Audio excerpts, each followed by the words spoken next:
안녕하세요. 마칼라미스터 황교익입니다. 김어준의 뉴스공장 명절 특근을 명을 받고 지금 앉아 있습니다. 오면서 잠시 쉬는 시간에 뉴스 포탈 그 검색으로 이렇게 봤더니 실시간 검색이 추석 차례상, 추석 지내는 법, 지방 쓰는 법, 경고 학생 부군신이 지방에 이렇게 쓰는 말이죠. 그게 검색어 상단에 쭉 있습니다. 추석이면 아침에 차례상 차리고 차례를 지내는 것이 가장 전통을 잘 지키는 일처럼 이렇게 되어 있지만은 사실 이런 게 중요하지는 않죠. 저는 오늘 추석 차례상 안 차렸습니다. 몇 년 동안 굳이 유교식의 차례상을 차리고 해야 되는가? 유교를 믿는 유학자도 아니고요. 그래서 없앴습니다. 이런 형식이 중요한 게 아니라 조상을 기리는 이런 날이라 그러면 이 마음이 중요하거든요. 어떤 음식을 차려놓고 할 것인가? 그거는 각자 마음에 드는 맛있는 음식 앞에 놓고 조상을 기리는 마음만 있으면 되지 않을까 싶습니다. 김우준의 뉴스공장 명절 특근은 대표적인 화제 인터뷰를 다시 보내드리고 있습니다. 오늘은 두 번째 순서로 뉴스공장을 찾은 명사 인터뷰를 준비했습니다. 김어준 뉴스공장 인터뷰 이후 조계종으로부터 성적 박탈이라는 아주 중한 징계를 받은 명진 스님이 지난 8월 단식을 시작했는데요. 명진 스님은 무려 18일 동안이나 곡기를 끊으시고 단식을 이어갔습니다. 그때 당시 명진 스님이 간절히 바라던 것이 무엇이었는지 지금도 그 마음이 어떻게 지금 있는 건지 그때 당시의 이야기를 한번 들어보시기 바랍니다.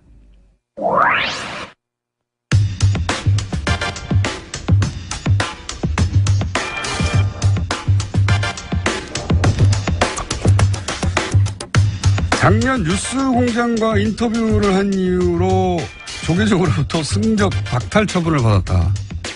네, 그런 분이 계십니다. 명진 스님, 지금 무기한 단식 중이시죠? 네.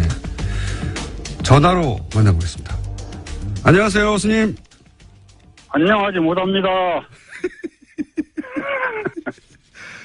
지금 단식을 지금 며칠째 하고 계십니까? 오늘 11일째예요. 11일째. 목소리가 완전 네. 생생하신데 11일. 다 도력이죠. 도력? 네. 도력, 예. 지금 우정 총국 마당에서 단식 중이신데 네. 단식을 왜 하시는 건지 그리고 단식 장소로 왜 우정 총국을 택하신 건지 좀 설명해 주십시오. 이 장소가 그 적광 스님이라는 어린 스님을 조계종의 자승의 묵인 방조 교사에 의해서 조계종 청사로 끌고 가서 네. 무차별 폭력을 가한 데입니다. 빨개 벗겨놓고. 적광 스님이라고 하는 분을 폭행한 장소예요?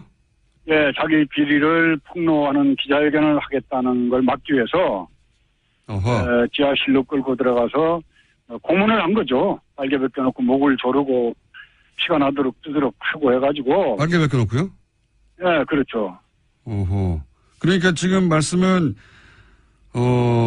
총무원장인 자승 스님에 관한 비리를 폭로하겠다고 적광 스님이라는 분이 기자회견을 하겠다고 했는데 네. 그 현장을 자승 스님 측에서 못하도록 잡아서 지하실로 끌고 가서 빨개 벗고 폭력을 행사했다? 그렇죠. 그렇게 해서 나는 이제 더 이상 중노를 안 하겠다는 환속계를 억지로 지장을 짓게 만들고. 환속계를 짓게 만들었어요? 네, 그렇게 하고 거기에서 이제 양복을 갈아입혀가지고 내쫓은 거죠. 이제 승복을 뺏겨가지고. 그런 자리라서 이 자리가 그런 자비, 생명의 존중, 불살생을 얘기하는 부처님의 가르침에 아주 배반하는 자승의 행위에 대해서 비판하고자 그걸 알리기 그래서 이제 끌려갔던 자리에서 단식을 시작한 겁니다. 적광스님의 주장은 그러니까 본인이 강제로 환송을 당했다, 폭력을 당하고. 그렇죠. 그럼 당시 적광스님이 주장하고자 했던 내용은 뭡니까? 이제 자승의 도박, 성매수, 여러 가지 비리들을 폭로하려고 그랬던 거죠. 그런 내용, 그 내용이 사실 여부는 여기서 따질 일은 아니긴 한데, 네. 그런 내용에 의혹이 있다고 적광스님이 기자회견을 하려고 하는 게 자정스님 측으로부터 제지를 당하고 그리고 폭행을 당했고 그때 환송한다는 데 도장을 찍고 그런 일이 있었던 장소이기 때문에 지금 그렇죠. 네.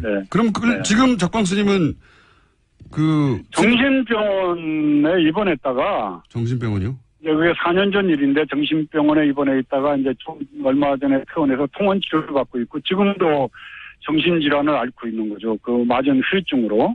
알겠습니다. 그리고 스님이 승적을 박탈당하신 이유는 뭡니까? 남 얘기하지 마시고요. 이제 자승의 그건 우리 김총수께서 너무 잘 아시잖아요. 자승에 대한 무차별 비판이 이제 본인의 심기를 거슬렸는데. 작년 12월에 하신 인터뷰, 예. 그렇죠. 예. 근데 이제 서산대사라고 아시죠? 네네. 예, 조선시대 승병장을 끌고 구국에 앞장섰던 아주 참 저희 조계 중에서는 훌륭한 위대한 스님인데 그 스님이 쓴 성가구감이라는 책에 보면은 말세 비구 가운데 부처를 팔아 온갖 나쁜 업을 짓는 무리가 있으며 이와 같은 무리들은 인과를 믿지 않을 뿐만 아니라 죄와 그 죄에 대한 부끄러움도 없다라고 말씀하셨어요. 네. 그러시면서 중도 아니고 속인도 아닌 놈이 박지중이라고 안다 그런 놈을. 박지중. 혀를 가지고도 설법 못하는 이를 벙어리 염소중이라 하였으며 승려의 모양에 속인의 마음을 쓰는 이를 머리 깎은 거사. 지은 죄가 무거워서 꼼짝할 수 없는 이를 지옥 찌꺼기, 부처를 팔아서 살아가는 이를 가사 입은 도둑놈이라고 그런다. 이게 이제 지금 말법 시대 자승과 자승 일당 그 무리들을 칭하는 말이라고 저는 생각을 하죠. 예, 그런 말을 듣고 어떻게 가만히 있습니까? 네. 저희가 그래도 이게 제적은 좀 심했죠. 네. 자, 그러면은 지금 단식 투쟁을 하시는 이유는 특별히 그 장소를 택해서 하시는 이유는 이제 적광스님에 대해서 진실을 밝혀야 한다는 것과 그리고 본인에 대한 승적 박탈 처분이 부당하다는 것을 지금 말씀하시는 거죠. 또 제가 이명박 시대 강남 한복판에서 보문사. 이명박 정권에 대해서 날선 비판했지 않습니까? 네네네. 근데 그때 저를 사찰을 했겠어요, 안 했겠어요? 했겠습니다. 안 했으면은 원세훈이 직무유기를 한 거라고 생각을 합니다.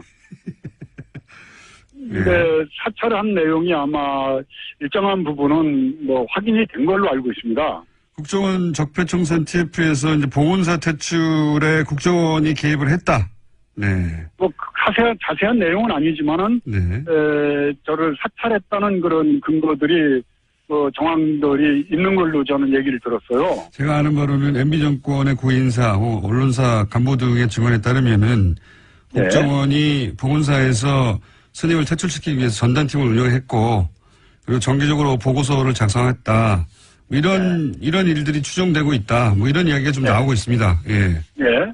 그러니까 그걸 빨리 좀 조사를 해달라고 촉구하는 것도 그 의미에 지금 단식의 의미에 많이 들어가 있는 거죠. 알겠습니다. 자, 그리고 또 있습니까? 이 단식에서 세상에 알리고 싶은 부분이? 일단은 이명박근혜 시대를 저는 평가하기를 욕망의 시대에서 무치의 시대, 부끄러움이 없는 시대. 잘못이 있으면 부끄러워야지 되는데 온갖 악행을 저지르고 범죄 행위를 저지르고도 뻔뻔한 거, 부끄러움을 모르는 거. 이게 이명박근혜 시대를 상징하는 키워드라고 저는 생각을 해요. 네네. 네, 조계종도 역시 마찬가지입니다. 부인을 감춰놓고 돈을 모으고 폭력을 행사하고 네, 또 가진 악행을 저지르고도 부끄러워할 줄 모르는 그 집단이 돼버렸어요. 그래서 저는 그 조계종의 이 개혁이 더 나아가서 기독교계나 천주교 쪽에도 물론 여러 가지 문제점들이 있으리라고 판단이 됩니다. 그 종교가 세상을 걱정해야 되는데 세상이 종교를 걱정하는 이 시대가 마감이 되고 종교가 세상 사람들에게 위안이 되고 의지가 되고 위로가 되는 쉼터가 되는 그런 세상이 되기를 바라는 마음으로 단식을 하고 있습니다. 알겠습니다. 종교가 세상을 걱정해야 되는데 세상이 종교를 걱정한다. 네. 한마디로 요약을 해주셨는데 그렇게 하는 이유 중에 하나가 뭐 여러 가지가 있겠습니다만 종교하고 정치가 분리되어 있는데 분리되어야 한다고 헌법에 명시돼 있죠. 그런데 이게 제대로 지켜지지 않는다. 그런 말씀이지 그렇죠. 않습니까? 그러니까 정치가 종교에 개입하는 게 아니라 종교가 정치에 갖다 붙는다 이렇게 봐야 됩니까? 어떻게 해석해야 되죠? 네, 정치권에서는 적당하게 뭐 예산 문제로 예. 종교계에 지원을 해주고 예. 종교계는 표로서 거기에 보답을 하면서 상호 보완 역할을 하면서 같이 타락하고 부패하는 거죠. 다른 종교는 그렇다고 치고 예를 들어서 지금 문제 삼고 계시는 조계종에서 이렇게 뭐랄까요 정치권에 도움을 주고 한 사례들이 있습니까? 지난번 그 대선 때도 자승 원장이 네.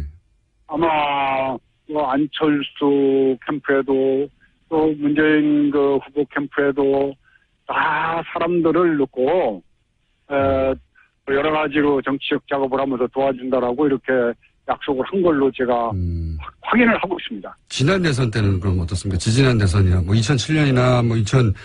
그때도 마찬가지죠. 이명박 그 2007년 대선 때는 자승 본인이 747 불교 지원단 상임 고문을 맡아서 747 불교 지원단. 이상득을 데리고 다니면서 전국적으로 선거운동을 했어요. 이상득 의원과 함께요? 그렇죠. 저한테도 봉은사를 찾아와서 이명박 후보가 봉은사 신도들에게 이렇게 인사를 하고 말을 하게 해달라고 그래서 아니 소망교회에 그 불교 신도가 가서 대통령 나왔다고 인사를 하자고 그러면 허락해 주겠느냐. 그거는 내가 허락할 수가 없다. 그리고 종교와 정치는 분리가 돼야지 되는데 그런 짓 하면 안 된다라고 이상득 의원과 자승을 놓고 내가 따끔하게 훈계해서 돌려보냈죠. 그게 이제 봉은사 퇴출 원인의 시발점이 됩니다. 그리고 그런 얘기도 있더라고요. 자승 원장 측에 그 가까운 분이 청와대 행정관으로 들어갔다. 맞습니까? 네, 그런 걸 통해서 뭐 행정관, 문화관광부의 종무관, 국립공원관리공단의 감사, 에너지공단의 또 감사, 뭐 곳곳에 틈만 남은 자기 사람을 갖다 심는 것도 확인을 했습니다. 그랬었군요. 그래서 이제 그것까지 포함해서 종교는 종교로 돌아가자고 주장하시는 거고. 그런데 지금 단식하시는 장소 인근에 맞불 천막이 있다면서요? 이건 무슨 일입니까? 네. 단식하는 바로 앞에다가 천막을 쳐놓고, 제가 많이 보이는 거기에서 빵도 먹고 뭘 먹어가면서 저를 이렇게 약을 올리는 것 같아요. 그 맞불 천막은, 스님과 반대되는 의견을 가지신 스님들이 또 단식을 하는 게 아니라 거기서 밥을 먹어요? 네, 거기서 먹어가면서 저를 보고 싱글싱글 웃고 그래서, 어제는 그쪽에 가가지고 제가 짜장면 시켜줄까 그러고 왔습니다. 짜장면이 제일 먹고 싶거든, 단식하면은. 열 하루 되셨는데 이렇게 생생하십니까? 그거 다 도력이죠, 뭐. 도력. 지금, 계획은 얼마나 하실 예정이십니까? 일단 저는 기한이 없기 때문에 내일 그만둘 수도 있고, 또 제가 쓰러질 때까지 할 수도 있고 하기 때문에 그거는, 전체 정황 돌아가는 거 보면서 결정할 예정입니다. 이렇게 이제 단식을 하시고 시간 좀 지나면 스님이 주장하시는 바에 공감하는 분들이 동조 단식도 하고 그런 일도 벌어지지 않습니까? 네, 효림 스님이라고 사회활동도 열심히 하셨던 분이 지금 옆에서 4일째 오늘 단식을 하고 있고, 이제 전국 선언내 스님들도 움직이고 있기 때문에 굉장히 낙관적으로 보고 있습니다. 알겠습니다. 지금 우정 총국 마당에서 단식 중이신 명진 스님과 인터뷰하고 있는데, 저희가 오늘은 시간 여기까지 해야 될 것 같은데, 앞으로 또 변화가 있거나 또 새로운 상황이 생기면 다시 연결하겠습니다만은, 오늘 이 인터뷰 마지막에 혹시 청취자분들에게 혹은 불자분들에게 하실 말씀 있으신지? 단식을 해보니까 짜장면이 그렇게 먹고 싶어요. 그래서 우리 김총수가 단식 끝나고 나면 짜장면 꼭대기로 한 걸 사주십시오. 아니, 시청자 여러분께 어떤 이렇게 의미 있는 한마디 이런 거 말고 짜장면 사달라고요? 아니, 배고파요. 한 열흘 굶으니까 배고프죠. 시청자 여러분들, 한국 사회가 좀 더 밝아지려면은, 대통령 한 분 바뀌었다고 그래가지고 저는 세상이 바뀔 거라고는 생각 안 합니다. MBC, KBS, 또 노동국의 현실까지 다 해서 쌓여있는 적폐들이라는 게 한순간에 없어지겠습니까?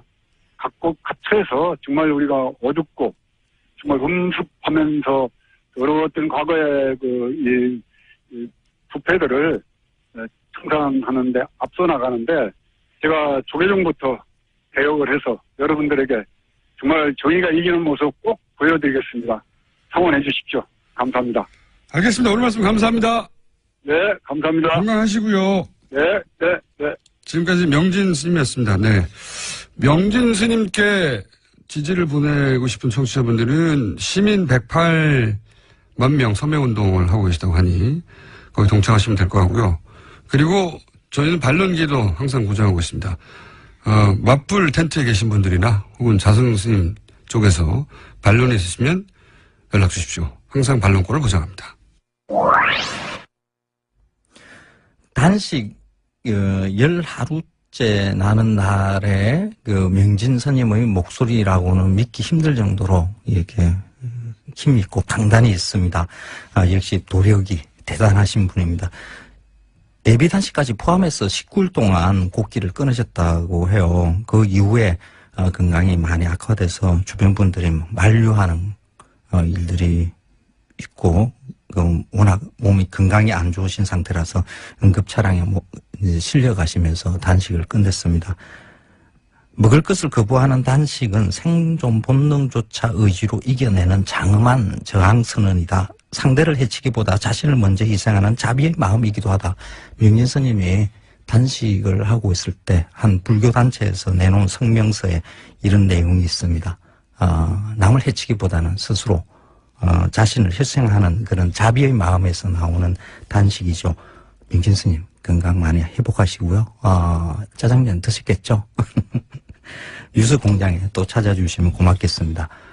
김우전 뉴스공장 명절 특근 오늘 두 번째 마련한 인터뷰는 뉴스공장 최초로 부자가 같이 나오셔가지고 인터뷰를 하셨어요.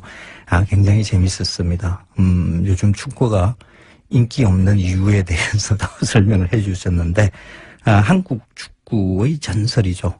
차범근 감독, 그리고 그의 아들, 아주 멋진 차두리 코치 부자의 인터뷰 한번 다시 들어보시겠습니다. 저희가 매우 드물게 스포츠 시간을 한번 마련했습니다. 현재 U20 월드컵 대회가 열리고 있죠. 개막전에서 우리나라가 기니를 상대로 3대0으로 이겼습니다. 해서 월드컵 조직위 부위원장 이분입니다. 차범근 감독님 오셨습니다. 안녕하세요. 안녕하세요. 반갑습니다. 네, 저희 작가들이 난리가 났습니다. 다들 팬이거든요. 네. 저도 팬이고. 혹시 저희 뉴스공장을 평소에 들으십니까? 그래서 집사람은 아주 즐겨 듣고요. 예. 저는 이제 가끔 옆에서 동냥하죠. 가끔, 예. 사모님은 항상 들으시고. 네. 네. 혹시 오늘 방송도 사모님이 꼭 나가라고 하셨나요? 그렇다고 볼 수 있죠. 제가 이제 다른 분들은 잘 모르실 수 있는데 제가 2000년에 감독님이 중국으로 쫓겨나셨잖아요, 그때. 그랬었죠. 왜 아픈 얘기를 지금 꺼내나요? 그때 온라인, 오프라인 매체 통틀어서 제가 거의 유일하게 차범근 감독을 이렇게 대접하면 안 된다고 제가 아주 절규를 했었어요. 기억나십니까? 그래서 차범근을 아예 죽이라고 얘기했다고. 이렇게 대접할 하죠? 거면 사형을 시키라고 차라리. 그렇죠. 예. 아내를 통해서 들었습니다. 역시 사모님을 통해서. 근데 제가 유일하게 거의 옹호하고 변하고 했었는데 그걸 아신다면은 그 보답을 하신 적이 없기 때문에 앞으로 축구 얘기 나오시면 항상 뉴스공장에 나와주십시오. 그래서 오늘 여기 집에서 강추를 한 것 같은데요. 강추. 강추. 자, 그러면 이제 본론으로 들어가서 U20 부위원장은 무슨 일을 하는 자리입니까? 글쎄 뭐 대회를 알리고 이제 홍보하는 그런 역할이 홍보가 잘 홍보하시는 건 못 제 봤는데요. 역할인데요. 예. 이 참 공교롭게도 이 지금 FIFA U20 월드컵 대회가 굉장히 큰 대회인데 예. 대회 전에는 최순실 사건으로 계속 가려가지고 예선전 때. 네. 그래서 이제 굉장히 많이 걱정을 했는데 그래서 이제 기대를 좀 했어요. 우리 이제 뭐 대통령 선거가 맞춰지면 이제 좀 홍보가 좀 잘 되겠다. 그리고 기대를 했는데 이 지금 대통령 선거를 맞추고 나니까 지금 문재인 대통령이 너무 떠가지고 이게 지금 대회가 계속 가려지고 있습니다. 이게 지금 뭐 우리 한국 경기 빼고 나머지 10,000명도 지금 안 오는데 뭐 뉴스공장이 죄송합니다. 지금 이 방송이 뭐 인기가 되게 좀 많다고 여기를 그냥 부득부득 한번 나가서 홍보를 좀 하라 그래서 오늘 그래서 좀 나왔습니다 제가. 아니 TV로 보니까 우리나라 경기는 꽉꽉 찼던데 다른 경기는 아직 안 찼습니다. 그렇죠. 한국 경기는 뭐 굉장히 많이 왔는데 어제 수원 뭐 일본 경기도 남아공하고 일본하고 했죠. 경기 상당히 재밌고 좋았거든요. 많이 안 왔어요. 지상파가 중계를 안 하더라고요. 케이블에서만 하더라고요. 그러게 말이에요. 이게 다 문재인 대통령 때문입니까? 글쎄 뭐 아주 영향이 없지는 않다고 생각할 수 있겠죠. 그래서 홍보를 맡으셨기 때문에 그 책임을 지고 홍보를 하러 나오신 거죠. 그렇죠. 그래서 저희가. 그래서 우리 좀 관심도 좀 많이 가져주시고 사실 많은 사람들이 사실 저도 팬들의 그런 관심과 사랑 속에 크지 않았습니까? 청소년 대회를 거쳐서. 그리고 또 얼마나 많은 사람들에게 또 기쁨을 주고 희망을 줬습니까? 축구가. 우리 청소년들을 지금 그렇게 응원을 해주시면 우리 팬들한테 돌아가는 게 많이 있다고 생각이 됩니다. 알겠습니다. 이 U20 대회가 시작된 줄 모르시는 분들도 있을 텐데 재밌습니다, 경기가. 정말 재밌습니다. 이게 수준이 굉장히 높아졌어요, 예전보다. 이 첫 경기 기니하고 3대0을 이겼잖아요. 어떻게 보셨어요, 우리 팀의 수준을? 글쎄, 생각했던 것보다 기니가 굉장히 능력 있고 잘하더라고요. 초반에 상당히 경기 진행이 좀 어려웠었는데, 그런 뭐 신태용 감독이 팀을 맡아서 그 짧은 시간이지만 굉장히 많은 변화를 일으켰고 첫 경기 어쨌든 우리 이승우 선수가 기대했던 대로 첫 골을 열면서 뭐 마지막 이제 3대0을 이겼는데 아주 시작을 굉장히 잘해줬다고 생각이 되고 이런 자신감이 앞으로 레이스에 많은 그 영향을 주지 않겠나 저는 그렇게 봅니다. 그렇군요. 이 대회 해방군이 대통령이라고 하셨는데 이승우, 백승호 굉장히 주목받는 선수들이잖아요. 어떻게 평가하세요? 그렇죠. 이승우, 백승호 선수는 사실 우리 축구상 출신들인데. 그래요? 그렇죠. 차범근 축구교실 출신입니까? 축구상을 받았던. 축구상을 받았던. 차범근 축구상을 받았던. 미리 알아보고 감독님 주셨군요. 뭐 그 위에 황희찬 선수도 지금 잘하고 있고. 이승우 선수는 사실 저하고는 좀 다른 스타일인데. 그렇죠. 상당히 좀, 뭐랄까, 예측하기 어려운. 그런 선수예요. 우리나라 기대감을 한껏 불러일으키는 그런 선수죠. 우리나라 축구 스타일하고 좀 다른. 그렇죠. 네. 네. 그렇군요. 뭐 이렇게 좀 우리 대충 이렇게 예상을 볼 수 있지 않습니까? 보통 선수들의 네. 경우는. 근데 이 선수는 하도 톡톡 튀니까 뭐가 일어날지 뭔가 이렇게 왠지 기대감이 일어나는. 실제 뛰어다니는 장면이나 드리블 하는 걸 봐도 예상과 다르게 합니까? 그렇죠. 이렇게 할 거라고 생각을 하는데 전혀 예측하지 않은 그런 행동을 하고 그런 골이 나오고 그런 플레이가 나오니까 상대 수비를 한 번에 허물어뜨릴 수 있고 그건 뭐 이제 대스타들이 이제 할 수 있는 건데 그런 가능성이 많이 있다 저는 그렇게 봅니다. 백승호 선수는 둘 다 이제 바르셀로나 출신. 백승호 선수는 이제 초등학교 때는 좀 적었거든요. 예. 지금 짧은 시간 동안에 굉장히 키가 컸어요. 예. 하다 보니까 좀 이제 그 신체 리듬이 조금 깨지긴 했지만 굉장히 많이 회복을 하고 있고 감각적으로 굉장히 뛰어난 선수죠. 그날도 우리 세 번째 골을 넣을 때 골키퍼 나올 때 아웃사이드 돌려서 문으로 넣는 그런 장면은 정말 제가 보더라도 감탄사가 절로 나옵니다. 감독님은 그런 골 못 넣으셨어요? 저는 그런 재치는 없었던 것 같아요. 현재 U20 팀의 전체적인 기량 조직력으로 볼 때 전망 어떻게 보십니까? 우리 팀이 어디까지 워낙 갈까요? 물론 이제 지금 U20 대회에 한국 빼고 23개 팀이 한 팀이라도 이렇게 얕볼 수 있는 팀은 없죠. 다 능력이 있는데, 특히 이제 아르헨티나, 잉글랜드, 기니, 우리 조가 아주 죽음의 조 아닙니까?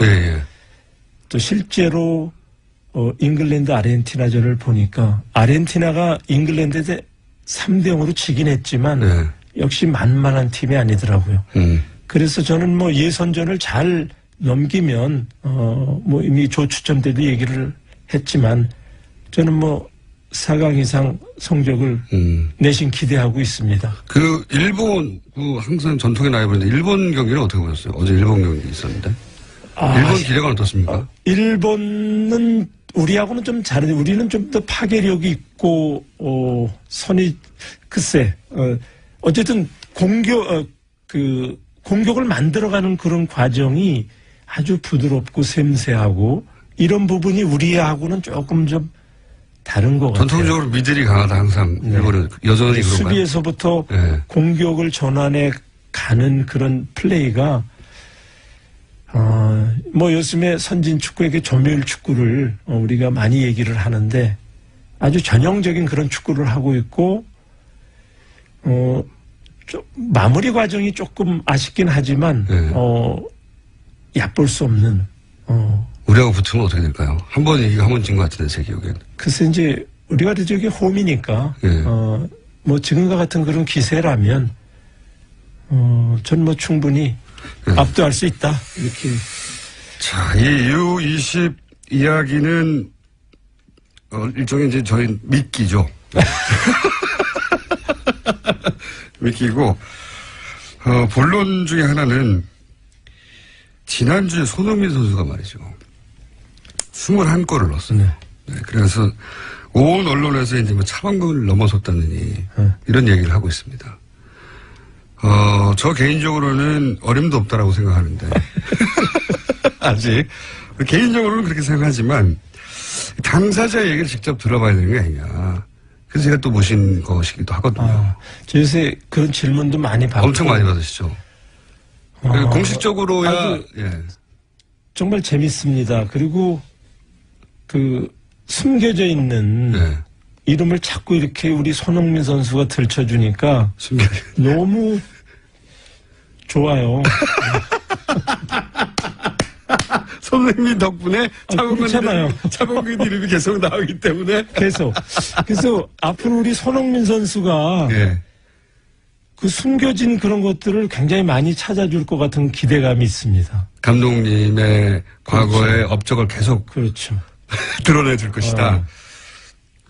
혹시 차두리 코치 또 밖에 나와 있는데 이 대화는 참여할 수 없을까요?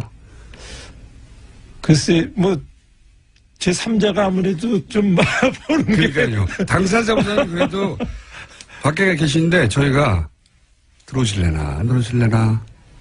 들어오실 것 같습니다. 왜냐면 제가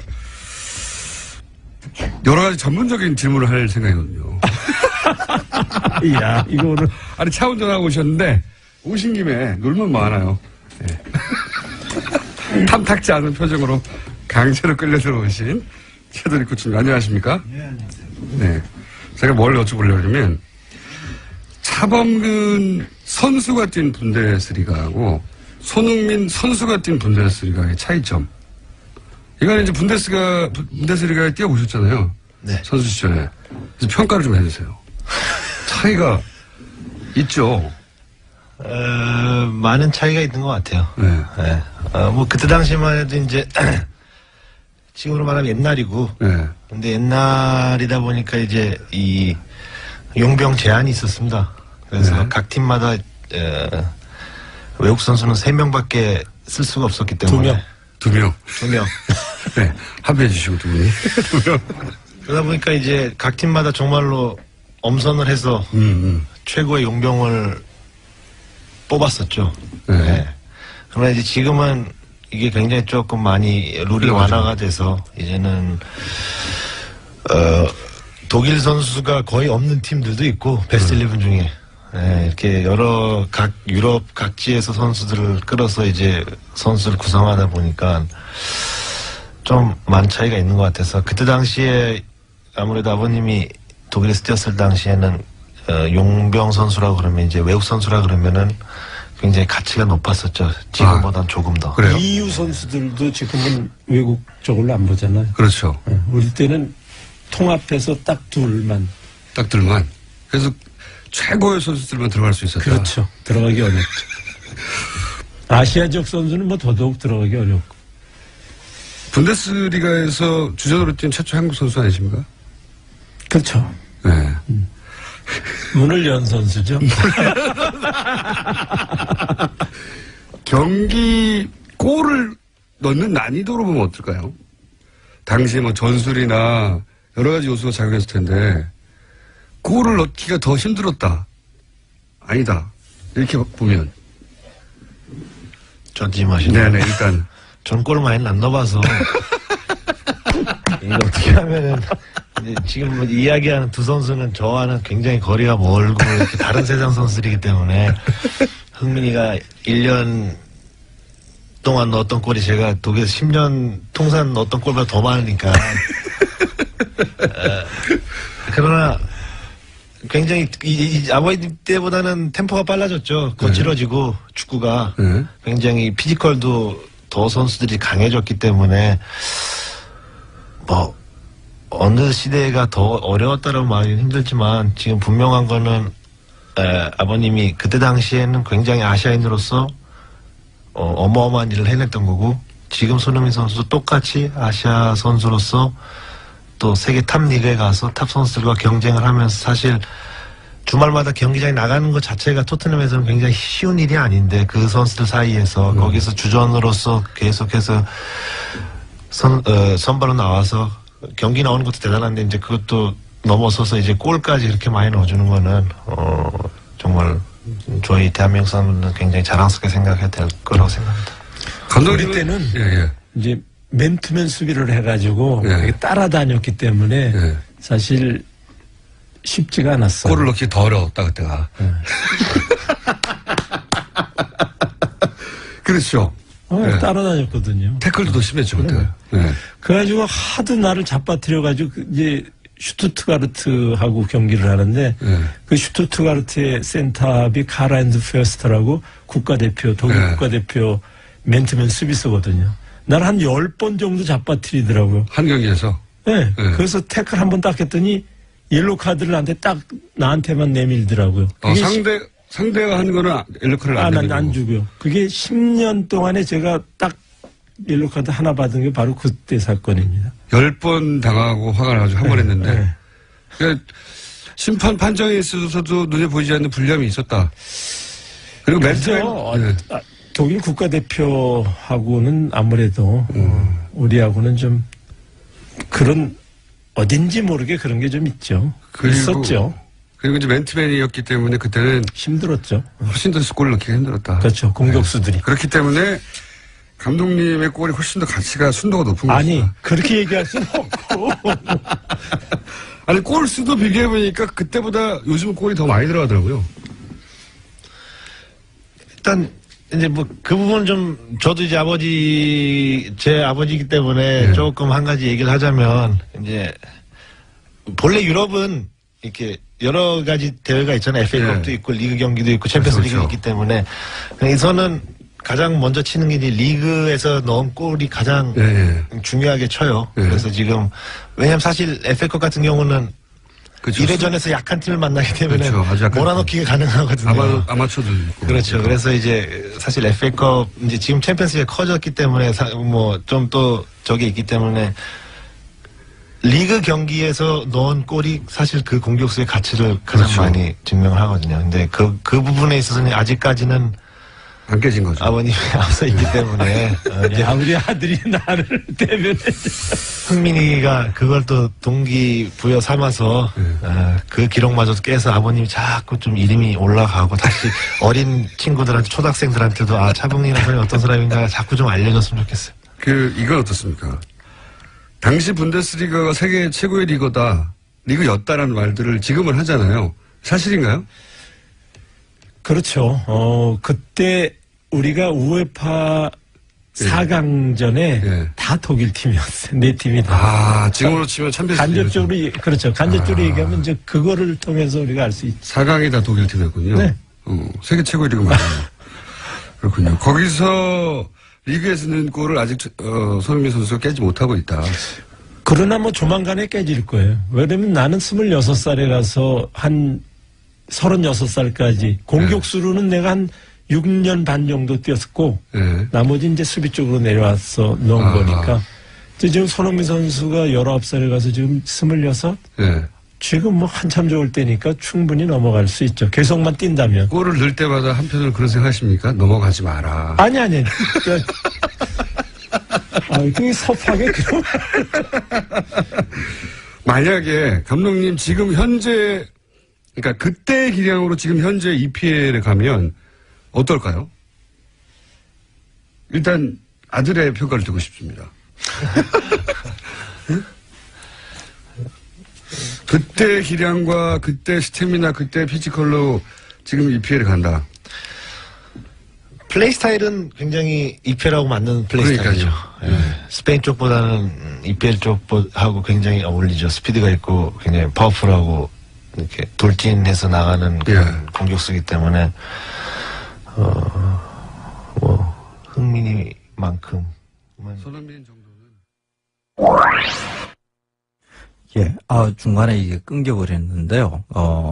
계속 이어지는 인터뷰 내용은 팟캐스트나 홈페이지 오시면, 들을 수 있습니다. 차범근 선수가 지금 다시 젊었을 때의 기량으로 분데스리가 나간다 하더라도 지금 정도의 성적 충분히 올릴 수 있을 거라고 저는 봅니다. 우리는 그때 당시에 차범근 감독의 활약을 눈으로 이렇게 보지 못했거든요. 그냥 신문으로만 이렇게 봤는데, 어마어마한 선수였죠. 손흥민 선수도 지금 정말 어마어마한 선수고요.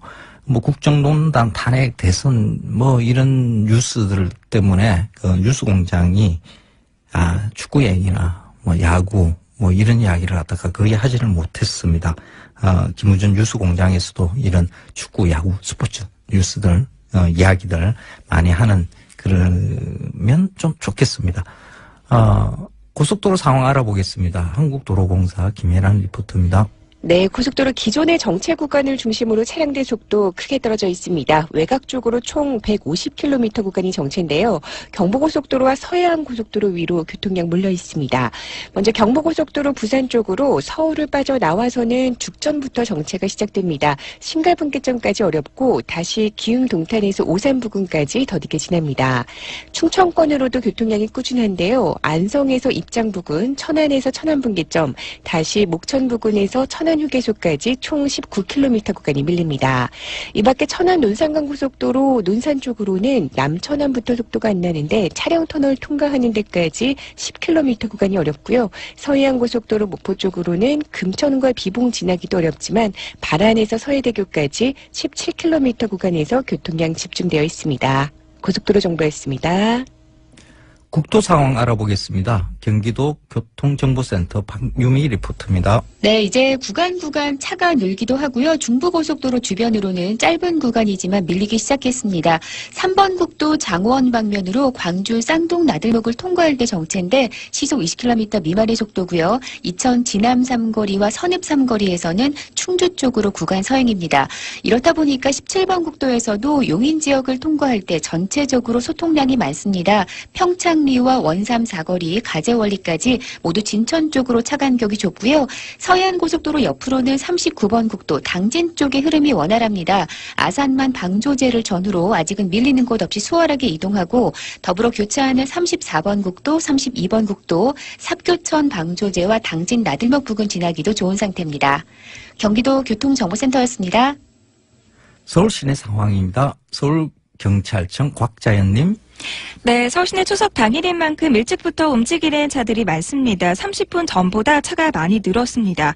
외곽과 연결되는 길 중에서는 동부간선도로 상계권 정체가 눈에 띕니다.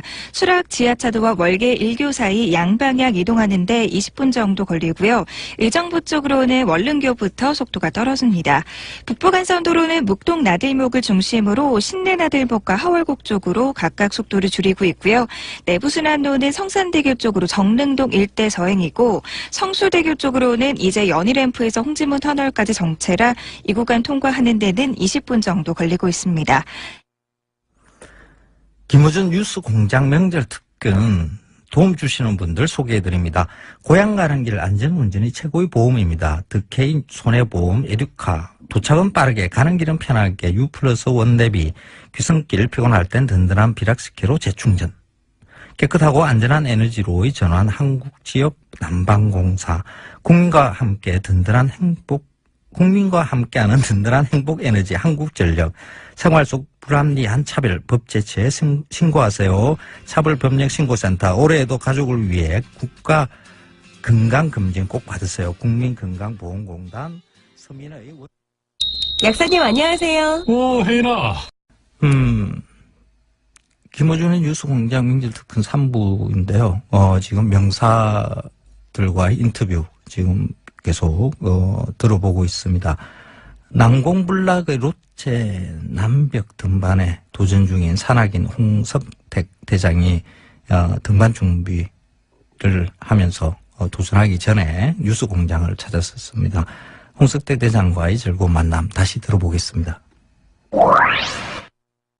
오늘 굉장히 특별한 게스트를 모셨습니다. 세계에 5극지가 있다는 거 아십니까? 네. 이 5극지를 세계 최초로 정복하신 분입니다. 그리고 열흘 후에 로체, 높은 산인 건 압니다, 제가. 로체 남벽, 이 남벽은 아무도 정복 못했다네요. 로체 남벽 정복을 위해서 히말라야로 열흘 후에 떠나실 홍성택 대장님 저희가 불렀습니다. 안녕하십니까? 안녕하십니까. 반갑습니다. 평상시 이렇게 흥미롭게 청취를 하고 있었는데 저를 불러주셔서 정말 영광입니다. 감사합니다. 인사말을 준비하셨군요. 네. 굉장히 흥미롭습니다. 네. 저희가 항상 이제 정치 시사 관련된 인물만 모시다가 워낙 드문 분야잖아요. 세계 일단 5극지가 뭡니까? 5극지가. 네, 5극지라는 거는 이제 인간의 발길이 가장 닿기 어려운 거. 그다음 식물이 살 수 없는 것을 극지라고 하는데 그 대표적인 그 3극지가 있거든요. 남극, 북극. 예, 그 1극지가 북극점. 네. 그다음 2극지가 남극점. 네. 3극지가 에베레스트 정상. 이걸 3극점이라고 그러고. 거기까지는 제가 정복했다는 사람들 좀 있지 않습니까? 예, 거기까지 이제 정복을 하고 그다음에 정복 그거를 이제 다 하고 난 사람들이 그걸 한다는 게 이제 걸어서 순수하게 걸어서 가는 걸 이제 온전하게 탐험이라고 할 수 있는데 그걸 끝내고 나면 이제 그다음에 극지가 2극지가 있는데 그게 그린란드고 그다음에 베링해인데 그 대부분에다가 삼각지를 하고서 이 베링해에서 다 실패를 하고 무수히 많은 산악인들 탐험가들이 여기를 붙었지만 도전했지만 거의 다 실패를 했죠. 베링해는 바다잖아요. 예, 베링해 2월 달 되면은 거의 이제 얼거든요. 영하 마이너스 50도 이렇게 되면은 바다가 얼어요. 예, 바다가 얼는데 바다가 어는 거를 이제 건너가는데 그게 실제로 예전에는 이제 저 유럽인들이 그 미 대륙, 그 아메리카 대륙을 발견했다고 하지만 실질적으로 1만 년 전에 이 에스키모인들, 아시아인들이 이 베링해를 건너서 몽골리안 루트라 해가지고 몽골리안 루트를 통해서 아메리카 대륙으로 해서 저 아시아에서 소위 말해서 북미로 넘어가는 가장 단거리가 바로 베링해거든요.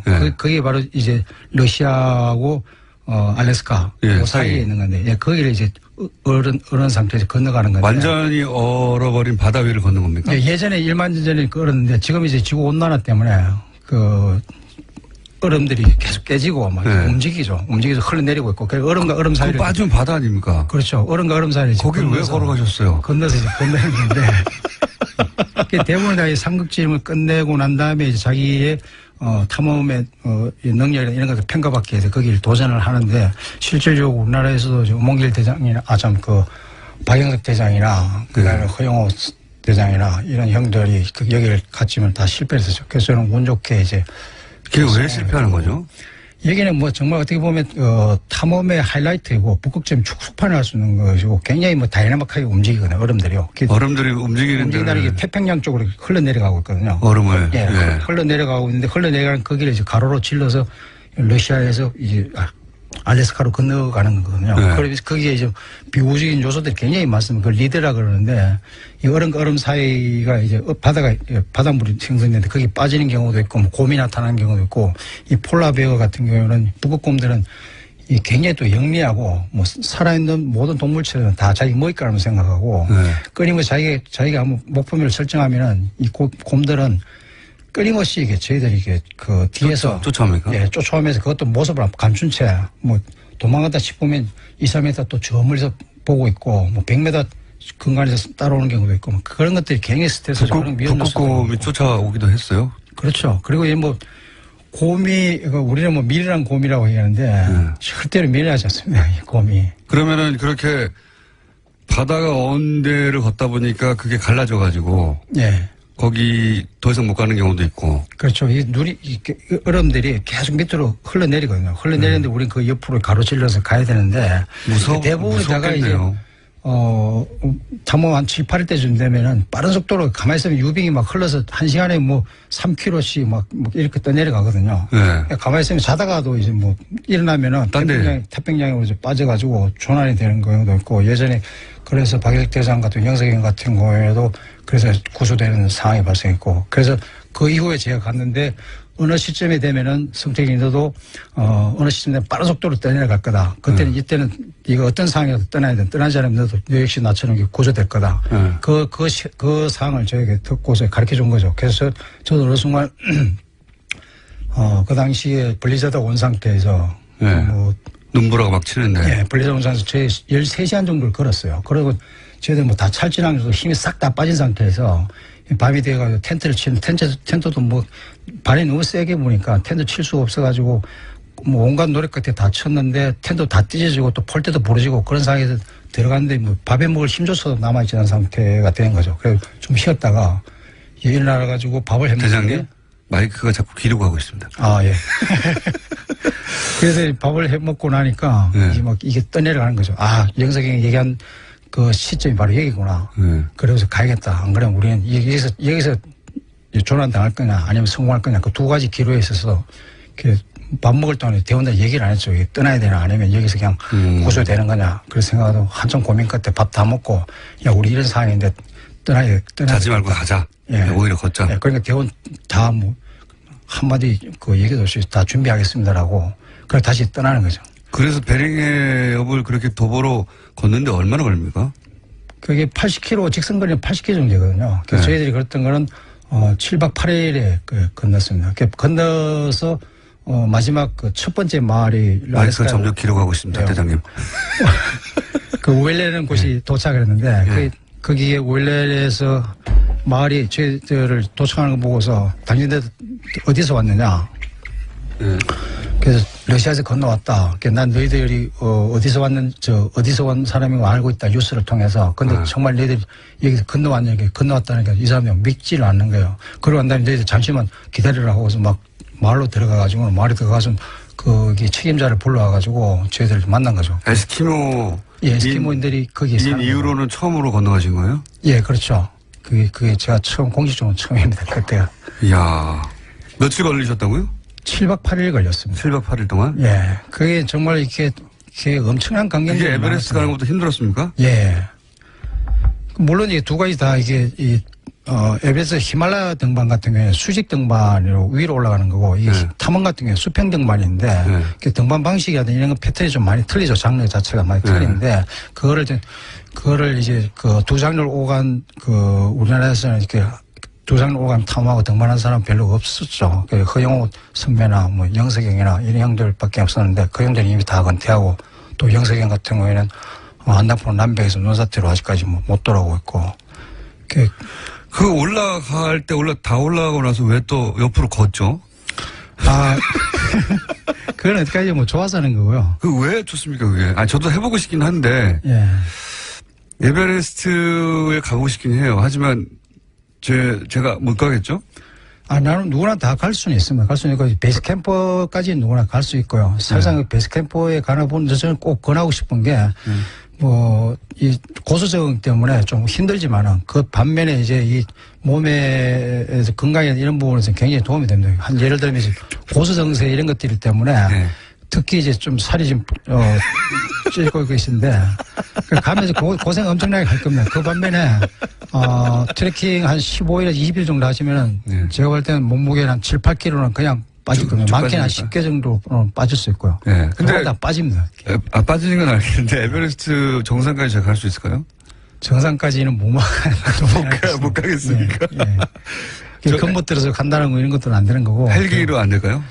헬기로 갈 수는 있죠. 근데 이제 우리는 우리 이 기압과 맞게끔 이미 세포가 성장돼 있고 돼 있기 때문에 우리 아무리 건강한 사람이라도 헬리콥터로 예를 들어 7,000m에 내려놨을 때 가정했을 때 살 수 있는 시간은 불과 15분에서 20분밖에 살 수가 없습니다. 그리고 갈 수가 있는데 15분 있다가 제가 가요? 예. 그리고 8,000m에 내려놨을 때 살 수 있는 시간은 5분 정도밖에 되지 않습니다. 5분에서 10분밖에. 그렇기 때문에 이제 히말라야 등반은 우리는 한국에서는 가장 높은 산이 한라산이지 않습니까? 한라산 아침 일찍 출발하면 저녁이면 내려올 수 있잖아요. 그러면 에베레스트나 로천암벽 같은 경우에는 8,500m, 8,800m니까 한 7, 8배 되니까 그러면 2, 3일 걸리지 않나 이렇게 생각을 하는데 사실은 이제 고소 적응을 하기 위해서 몸을 고소에 적응하기 위해서 베이스 캠프에 도착하면 2, 3일 쉬었다가 그 다음에 이제 식량 장비를 짊어지고 캠프 안에 올라가서 그 식량 장비를 대포시켜 놓고 다시 내려옵니다. 내려와서 하루 쉬었다가 그 다음날 또 캠프 안에 자고 또 한 200, 300m, 400m 올라가서 또 식량 장비를 디파지하고 그 다음에 또 다시 내려오죠. 내려와서 베이스 캠프 쉬었다가 또 캠프 안에서 자고 또 캠프 뒤에 올라가 자고 다시 또 올라갔다 내렸다 하는 겁니까? 올라갔다 내렸다 하면서 고도를 조금 올리면서 제 몸을 그 고소에 적응을 시키는 거죠. 헬기를 예를 들어 제가 산소 마스크를 쓰고 가도 안 돼요? 헬기가 뜰 수 있는 그 고도는 다들 이렇게 못 주고 헬리콥터에서 조난 다음에 헬리콥터를 보내면 되지 않느냐고 하는데 헬리콥터가 뜰 수 있는 그 고도는 6,000m 이상 뜰 수가 없습니다. 특수 헬기 나오지 않았나요? 최근에? 예전에 프랑스인가 이쪽에서 나왔다 그러는데 그건 특수 헬기를 보고 일반적인 노말 헬기들은 그 정도가 고도가. 그 특수 헬기를 타려면 네팔 군대에 들어가야 된다는 얘기를 제가 들은 적이 있습니다. 그건 저 처음 듣는 얘기네. 네팔인이 돼서 입대해가지고. 그 헬기도 어렵군요. 예, 베이스캠프 이상에서 헬기가 잘 뜨려고 하지도 않고 베이스캠프까지는 헬기가 들어옵니다. 그것도 경량 헬기가. 그러니까 6,000m 이상에서 조난 나오면 사실은 사람이 직접 가서 구해내는 거 외에는 방법이 없는 거네요. 그렇죠. 그래서 이제 그런 상황이 발생되면은 동료가 구출하는지 그래서 한 7,000m, 8,000m에서 이게 그런 조난이 되고 한다면은 사실상 이게 영화 같은 경우 동료가 구축해서 내려오고 있는데 사실 그런 것들이 좀 힘듭니다. 스스로 그렇게 됐을 때는 스스로가 이제 알아서 판단을 해야 되는 거죠. 그걸 동료에게 증가시키거나 도움을 요청하거나. 영화 같은 거 보면 동료가 구할 수 없다는 걸 알고 스스로 그냥 거기서 포기하더라고요. 예, 내려가라고. 그런 경우가 이제 있는 거죠. 그거는 이제 그거를 동료를 위해서. 그리고 이제 뭐 사고 난 유형이 여러 가지가 있는데 예를 들면 이제 뭐 그 술면 같은 경우도 있었고 인터뷰가 좀 잘렸는데요. 팟캐스트 홈페이지 통해서 계속 들을 수가 있습니다. 지금 홍석택 대장은 그 로체 남벽 베이스 캠프에 있을 겁니다. 9월 26일 날 베이스 캠프를 구축했다는 뉴스가 있으니까. 근데 그 이후에 뉴스를 들을 수 없는 게 그 베이스 캠프에서 통신이 안 된대요. 그래서 그 마을까지 내려와서 이제 메일을 보내야 되는데 그 마을까지 내려오는데도 한 일주일 걸린다고 이야기를 합니다. 그러니까 아마 2, 3일 있으면 아마 지금 홍석택 대장이 어느 정도의 위치에 있는지 알 수 있지 않을까 생각을 합니다. 뉴스공장 로고 이렇게 그 등산복에다 이렇게 받겠다고 이렇게 약속을 하셨는데 약속을 지켰었습니다. 그래서 5번째 도전하는 로체 남벽 등반 올라가시면 김어준의 뉴스공장 로고도 같이 이렇게 둥둥 떠 있을 것이라고 기대를 합니다. 꼭 성공하고 오시기 바랍니다. 김어준 뉴스공장 명절 특근입니다. 청취자 여러분들의 불만을 접수하는 AS 시간인데요. 평소에 김어준 공장장이 좀 불친절했죠. 저는 좀 친절합니다.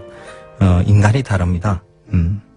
3329님, 오늘도 생방송 하시나요? 그렇습니다. 공장장은 쉬고요. 제가 지금 생방송 진행 중에 있습니다. 신채연님, 누가 추석날 특근하시나 궁금했는데 황교익 선생님이시네요. 그래서 까칠한 사람들이 좋아요. 솔선수범한 까칠한 거하고 솔선수범하고 하는 거는 좀 다릅니다. 그냥 저는 까칠하기만 하고요. 솔선수범 잘 안 합니다. 누가 시키면 해요. 공장장이 지난주에 갑자기 평소에 먹던 감자탕을 먹지 않고 소고기 먹자 그러더라고요. 그래서 소고기 아침부터 먹었는데 아마 그게 이거 하라고 먹인 것 같아요. 윤혜정님, 저는 월요일에 명절은 황교안, 저보고 황교안이래. 이런 분이 가끔 계세요. 지금 딴 분들도 있어요. 보니까 황교안이라고 지금 문자를 보내준 분들이 몇 분 계신 것 같은데 아닙니다. 오늘은 황교안님이 하시는군요. 고맙습니다라고 0796님 이렇게 보내온 것도 있어요. 아닙니다. 저는 그분하고 아무 관련이 없습니다. 그 집안 어른들한테 여쭤봤어요. 혹시 우리 집안 분인가 해서 그랬더니 아닌 듯해요. 전혀 거리가 아주 먼 일이라는 거. 이건 맞췄다고 남은 2017년 왠지 좋은 일이 있지 않을까 싶네요. 명절 잘 보내세요 하셨는데 제 이름을 정확하게 아시고 그런 다음에 명절 잘 보내시기 바랍니다. 7788님, 황교익 선생님 이 추석날 당첨됐었군요. 이 시간 뉴스공장장 뭘 하시는지 전화 인터뷰 해보시죠. 아마 푹 자고 있을 겁니다. 지금 이 뉴스공장을 위해서 제가 준비를 하는 게 아침 5시에 일어나게 되더라고요. 와서 미리 어떤 내용인가 알아봐야 되고 하니까 이 일을 1년 동안 김어준 공장장이 진행을 했다는 게 좀 대단하다, 대견하다, 이런 생각이 들더라고요. 푹 쉬게끔 만들어주는 일도 필요하죠. 지금 전화해봤자 단잠 자고 있는 김어준 공장장을 단잠 깨는 일이 될 수가 있습니다. 그렇게 저는 불친절하지 않습니다. 더 주무시라고 전화는 걸지 않겠습니다. 안지혜님, 공장장 목소리만 듣다가 황교익 쌤 목소리 들으니 조곤조곤 너무 달콤해서 잠이 올 것 같아요. 제 목소리가 잠이 올 것 같아요. 제가 밤에 좀 어울립니다. 저는 원래 올빼미 형이고요. 보통 한 2시, 3시까지 이렇게 안 자고 놀고 이러거든요. 그래서 새벽은 지금 시간도 사실 굉장히 힘든 시간이에요. 보통 누워있는 시간인데 그래서 아마 조곤조곤하게 들릴 겁니다. 발음이 신통찮아가지고 어떤 분은 발음 듣기가 힘들어요 하고 이렇게 게시판에 올려놓으신 분도 있는데 저도 제 목소리가 듣기 싫을 때가 굉장히 많습니다. 그런데 제가 태어난 고향의 그 억양을 바꾼다는 게 그렇게 쉽지 않습니다. 어떡하겠어요? 제가 태어난 곳은 제가 원해서 태어난 게 아니거든요. 부모님이 거기 사셔가지고 거기서 태어나서 그 사투리를 저는 고치지 못하고 그냥 계속 이어가고 있습니다. 듣기 불편하시면 죄송하고요. 예. 6311님, 오늘은 문자 보내는 법 가르쳐 주세요. 공장장이 문자 보내는 법을 계속 씹어요. 굉장히 불친절한데, 오늘 알려드릴게요. 샵 0951, 50원 유료 문자이고요. 카카오톡 플러스 TBS 친구 맺기, TBS 홈페이지와 앱 게시판, 팟빵 게시판, 페이스북 페이지에 글 올려주시면 스텝이 모두 확인하고 있습니다. 9479님, 인간의 도전은 끝이 없나 봅니다. 정말 힘든 탐험이었을 텐데 도전하는 모습이 멋져 보이세요. 지금 홍성택 대장이 롯데 남벽의 베이스캠프 어느 쯤에서 아마 추석을 맡고 있을 겁니다. 그게도 아마 다른 휴양청 뜰 것 같습니다. 고향 생각도 나시고 이럴 텐데 꼭 성공하시고 돌아오시길 바라겠습니다. 김어준 뉴스공장 명절 특근 마지막 순서는 그 대단한 특종을 터뜨렸던 인터뷰였죠. 미국 워싱턴의 그 메트로폴리탄 경찰국의 조세보 팀장이 인터뷰한 내용입니다. 다시 한번 들어보시겠습니다. 지난 30년간 한국 대통령이 미국을 방문할 때 현지에서 누군가 나와서 경호를 하겠죠.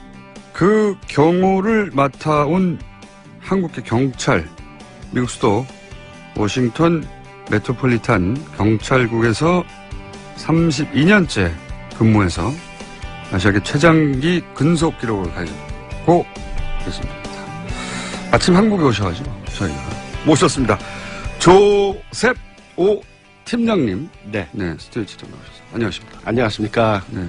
미국에 가신 게 언제입니까? 1976년도에 이민 갔습니다. 1975년. 그때가 몇 살이셨어요? 제가 만 14대였습니다. 그리고 경찰에 들어가신 게 언제입니까? 경찰에 들어간 거는 1985년이었습니다. 그때부터 지금 계속? 네. 진짜 오래 계신 분이죠, 경찰. 저희가 모신 이유 중에 몇 가지 재밌는 포인트가 있어서 저희가 모셨어요. 예. 물론 아시아에서 최장 근속 기록을 가지고 계시긴 하지만 그건 이제 미국의 사정이고, 그렇죠? 그렇죠. 근데 우리하고 연결 포인트가 뭐냐면 30여 년간 현직 포함, 네. 그 전직들도 미국을 비공식 방문하기도 하잖아요. 네. 그때도 경호를 하셨던 거죠. 네. 최근 30년간 대한민국 모든 대통령을 다 경호했다고 보시면 되는 거죠. 네. 네.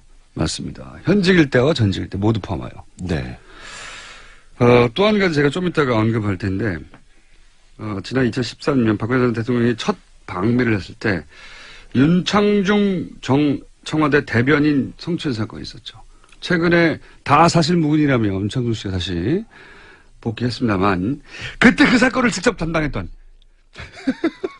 궁금하게 너무 많은 사건, 이 사건을 직접 담당했던 당시 경찰이시죠?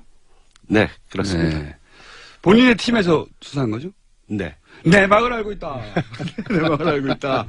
둘 다, 예, 지구상에서 몇 분 없는 분인데, 두 개가 교집합이 이루어지신 분입니다. 자, 그러니까 저희가 어떻게 섭외를 안 하겠습니까? 왜 이분을 다른 라디오에 섭외를 안 했는지 몰라요. 그러면 첫 대통령이 누구였습니까? 첫 대통령이 그때, 노태우 대통령이었습니다. 노태우. 네. 그리고 노태우부터 쭉 해서 문재인 대통령까지. 네, 맞습니다. 그럼 이 질문을 드리지 않을 수 없는데, 지금까지 그러니까 전현직 합쳐서 25차례 이상 대통령을 경호하신 거잖아요. 네. 맞습니다. 네, 25차례. 가장 까다로운 대통령이 누굽니까? 경호의 차원에서. 경호의 차원에서는 거의 다 까다롭습니다. 대통령이 뭐 가장 네. 까다롭겠지만, 네. 경호의 차원에서 볼 때, 경호하기 너무 어렵다라거나 아니면, 뭐 이렇게까지 이렇게 빡빡하겠구나라든가 아니면 너무 헐렁한 거 아니야라든가 여러 가지 이례적인 경우가 있을 거 아닙니까? 그죠? 거의 그 전직 대통령들께서 미국에 방문하실 때 반대 세력이 그때는 많았습니다. 반대 세력이. 그래서 뭐 지지자들도 있지만은 반대 교포들도 있어서 반드시 반대 시위가 있어요. 그죠? 그렇습니다. 거의. 예. 그래서 일단 그분들로부터 어떻게 보호할 것인가. 그렇습니다. 네, 신변보호가 더 중요하기 때문에. 네, 또 미국도 총이 있잖아요. 그래서 저희들이 그걸 책임을 지고 네. 경찰이 그 주위를 알아서 탐색을 하면서 저희들이 그 경호와 그분들의 신변보호를 책임지고 있습니다. 그러면 아찔했던 순간 같은 거 없으셨어요? 제일 아찔했던 순간이 바로 그 우리 요번에 전번 행사 때 문 대통령 오셨습니다. 아찔 많이 했습니다. 왜 아찔했나요? 모든 대통령들은 이렇게 우리 주민, 교포 주민들 환영객이라도 앞으로 이렇게 잘 나서지를 않으십니다. 환영객이라 하더라도 반대시뿐만이 아니라 환영객들한테도 나서질 않는다. 그렇죠. 어허. 그렇게 이렇게 뭐 거리를 두고 공식장에서 나오실 때는 그냥 차로 바로 타시죠. 바로. 네. 주민들한테 이렇게 멀리서 이렇게 손은 흔들 수 있어도 멀리서. 그 앞으로 접근을 하지 않으십니다. 그렇지만 이제 제가 경험을 맡아오면서 최초로 대통령께서 그래서 저도 와 이거는 미국 대통령도 잘 안 하는데 한국 대통령도 그 클린턴 대통령 스타일이시구나 이렇게 나와가지고 교민들하고 교민들한테 가서 악수도 하시고 아주 그 좋은 이미지를 아주 남기시더라고요. 그래서 제일 난감했던 거는 이제 이런 일이 처음이라서 이제 여기 교포들 보고 따라다니시더라고요. 이 교포들이 어떻게 너무 한국 분들이 우수하니까는 정보를 다 알고 계세요. 그래서 저희들이 현장에 뭐 1시간 전에 도착했는데 이분들은 뭐 4시간 5시간이거나 어떤 분은 노스 캐롤라이나 뭐 그 먼 데서 10시간 12시간 운전하고 전 가족이 대통령 뵙겠다고 워싱턴까지 와서 그런 거 처음 있는 일입니까? 예. 쨍볕에서 뭐 대통령 앞으로 대여섯 시간이 있어야지 오는데 거기서 기다렸다고 합니다. 그러면서 꼭 만나야 된다고 그래서 그렇게 만나시고 싶으십니까? 그랬더니 소원이라 그러시더라고요. 그래서 그러면은 제 경험을 봤을 때는 잘 만나시는 분이니까 그러면은 만나시고 싶으시고 앞에 계실 거면은 저희들이 소지품 같은 거 확인해도 좋습니까? 소지품, 그렇죠. 그때 보통 웬만한 반응이 안 됩니다라든지. 그렇죠. 미국 인권 사회에서. 침해고 뭐 그렇죠. 그러니까는 막 들고 일어나죠. 미국에서는 특히 자기 인권에 대해서 민감하잖아요. 예. 근데 오히려 그 가방을 저한테 맡기면서 그러니까 그 뒤에 계시는 분들까지 전부 다 제 거 먼저 보시라고. 가방. 저도 보니까는 이거 참 재밌더라고요. 그래갖고 이분들이 아주 평화로서 꼭 대통령을 만나고 싶은 분들이구나. 그래서 하여튼 제가 나오실 때 우리 대통령께서 뭐 어떻게 하실지도 모르지만은 옆에 가만히 계시라고 그리고 오시면은 인사하시고 그럼 혹시 좋은 일이 있을지도 모른다. 좋은 일이 있을지도 모른다. 그 기뜸을 해주죠. 근데 이제 아주 그러면 이제 대통령께서 내려오시면서 나와서 반기시고 또 사진도 같이 찍고 그래서 제가 봤을 때 이게 우리 대한민국도 이제 민주주의 국가가 다 됐구나. 이게 그냥 선진국이 아니라 대선진국하고 비슷하구나. 왜 그런 걸 보니까는 아주 대한민국 자체가 진보로 가는구나. 전에는 다 보수적이었는데. 그래서 그걸 보고 제가 흐뭇했습니다. 굉장히. 예. 문재인 대통령은 그냥 손을 흔드는 게 아니라 그 군중석으로 들어가요. 예, 맞습니다. 군중석으로 들어가서 같이 막 셀카 찍고. 네네. 거기서도 그랬을 텐데. 예. 거기서 뭐 다 그러셨는데요. 네. 그게 이제 당황스러웠다. 네, 그게. 기본적으로 30년간 해왔던 경호의 방식하고 전혀 달랐기 때문에. 그렇죠. 거기 계시는 경호원들도 그렇고, 미국 경호원들도 그렇고, 나중에는 그게 당연한 걸 줄 알고, 다들 오히려 웃으시면서, 다들 경호자들도 같이, 한국 대통령이 참 국민들한테 인기가 많으시구나. 그 경호를 하시다가 팬이 되신 것 같아요. 이런 건 어떻습니까? 이미 80년대부터 대한민국 대통령 경호를 맡으셨기 때문에, 이 30년이잖아요. 30년이면 사실 많은 게 변합니다. 그렇죠? 그렇습니다. 그 30년을 대통령을 경호하면서 변화가 있을 거 아닙니까? 그러니까 미국 사회가 한국 대통령을 상대하는 어떤 정도도 변했을 것이고, 그다음에 그런 대통령이 왔을 때 미국 사회나 혹은 교민 사회가 이제 반응하는 정도 많은 게 변했을 거 아니에요. 그 변화가 느껴지시잖아요. 그렇죠. 어떻게 변해왔어요? 그 맨 처음에 시작했을 때는 한 88년대 그때는 이제 경호가 붙으면은 뭐 우리가 뭐 특급, A급, B급 그렇게 나가는데 그때 뭐 한 B급 정도로. 대통령이라 하더라도 B급 정도. B급 정도. C급도 있습니까? 아니 그렇죠. D급도 있고. 근데 그때 한국은 어쨌든 한미 동맹 국가이긴 했지만 B급 정도였다. 그 당시는요. 그 당시 기준으로 봐자면 B급. 노태우 대통령은 B급으로.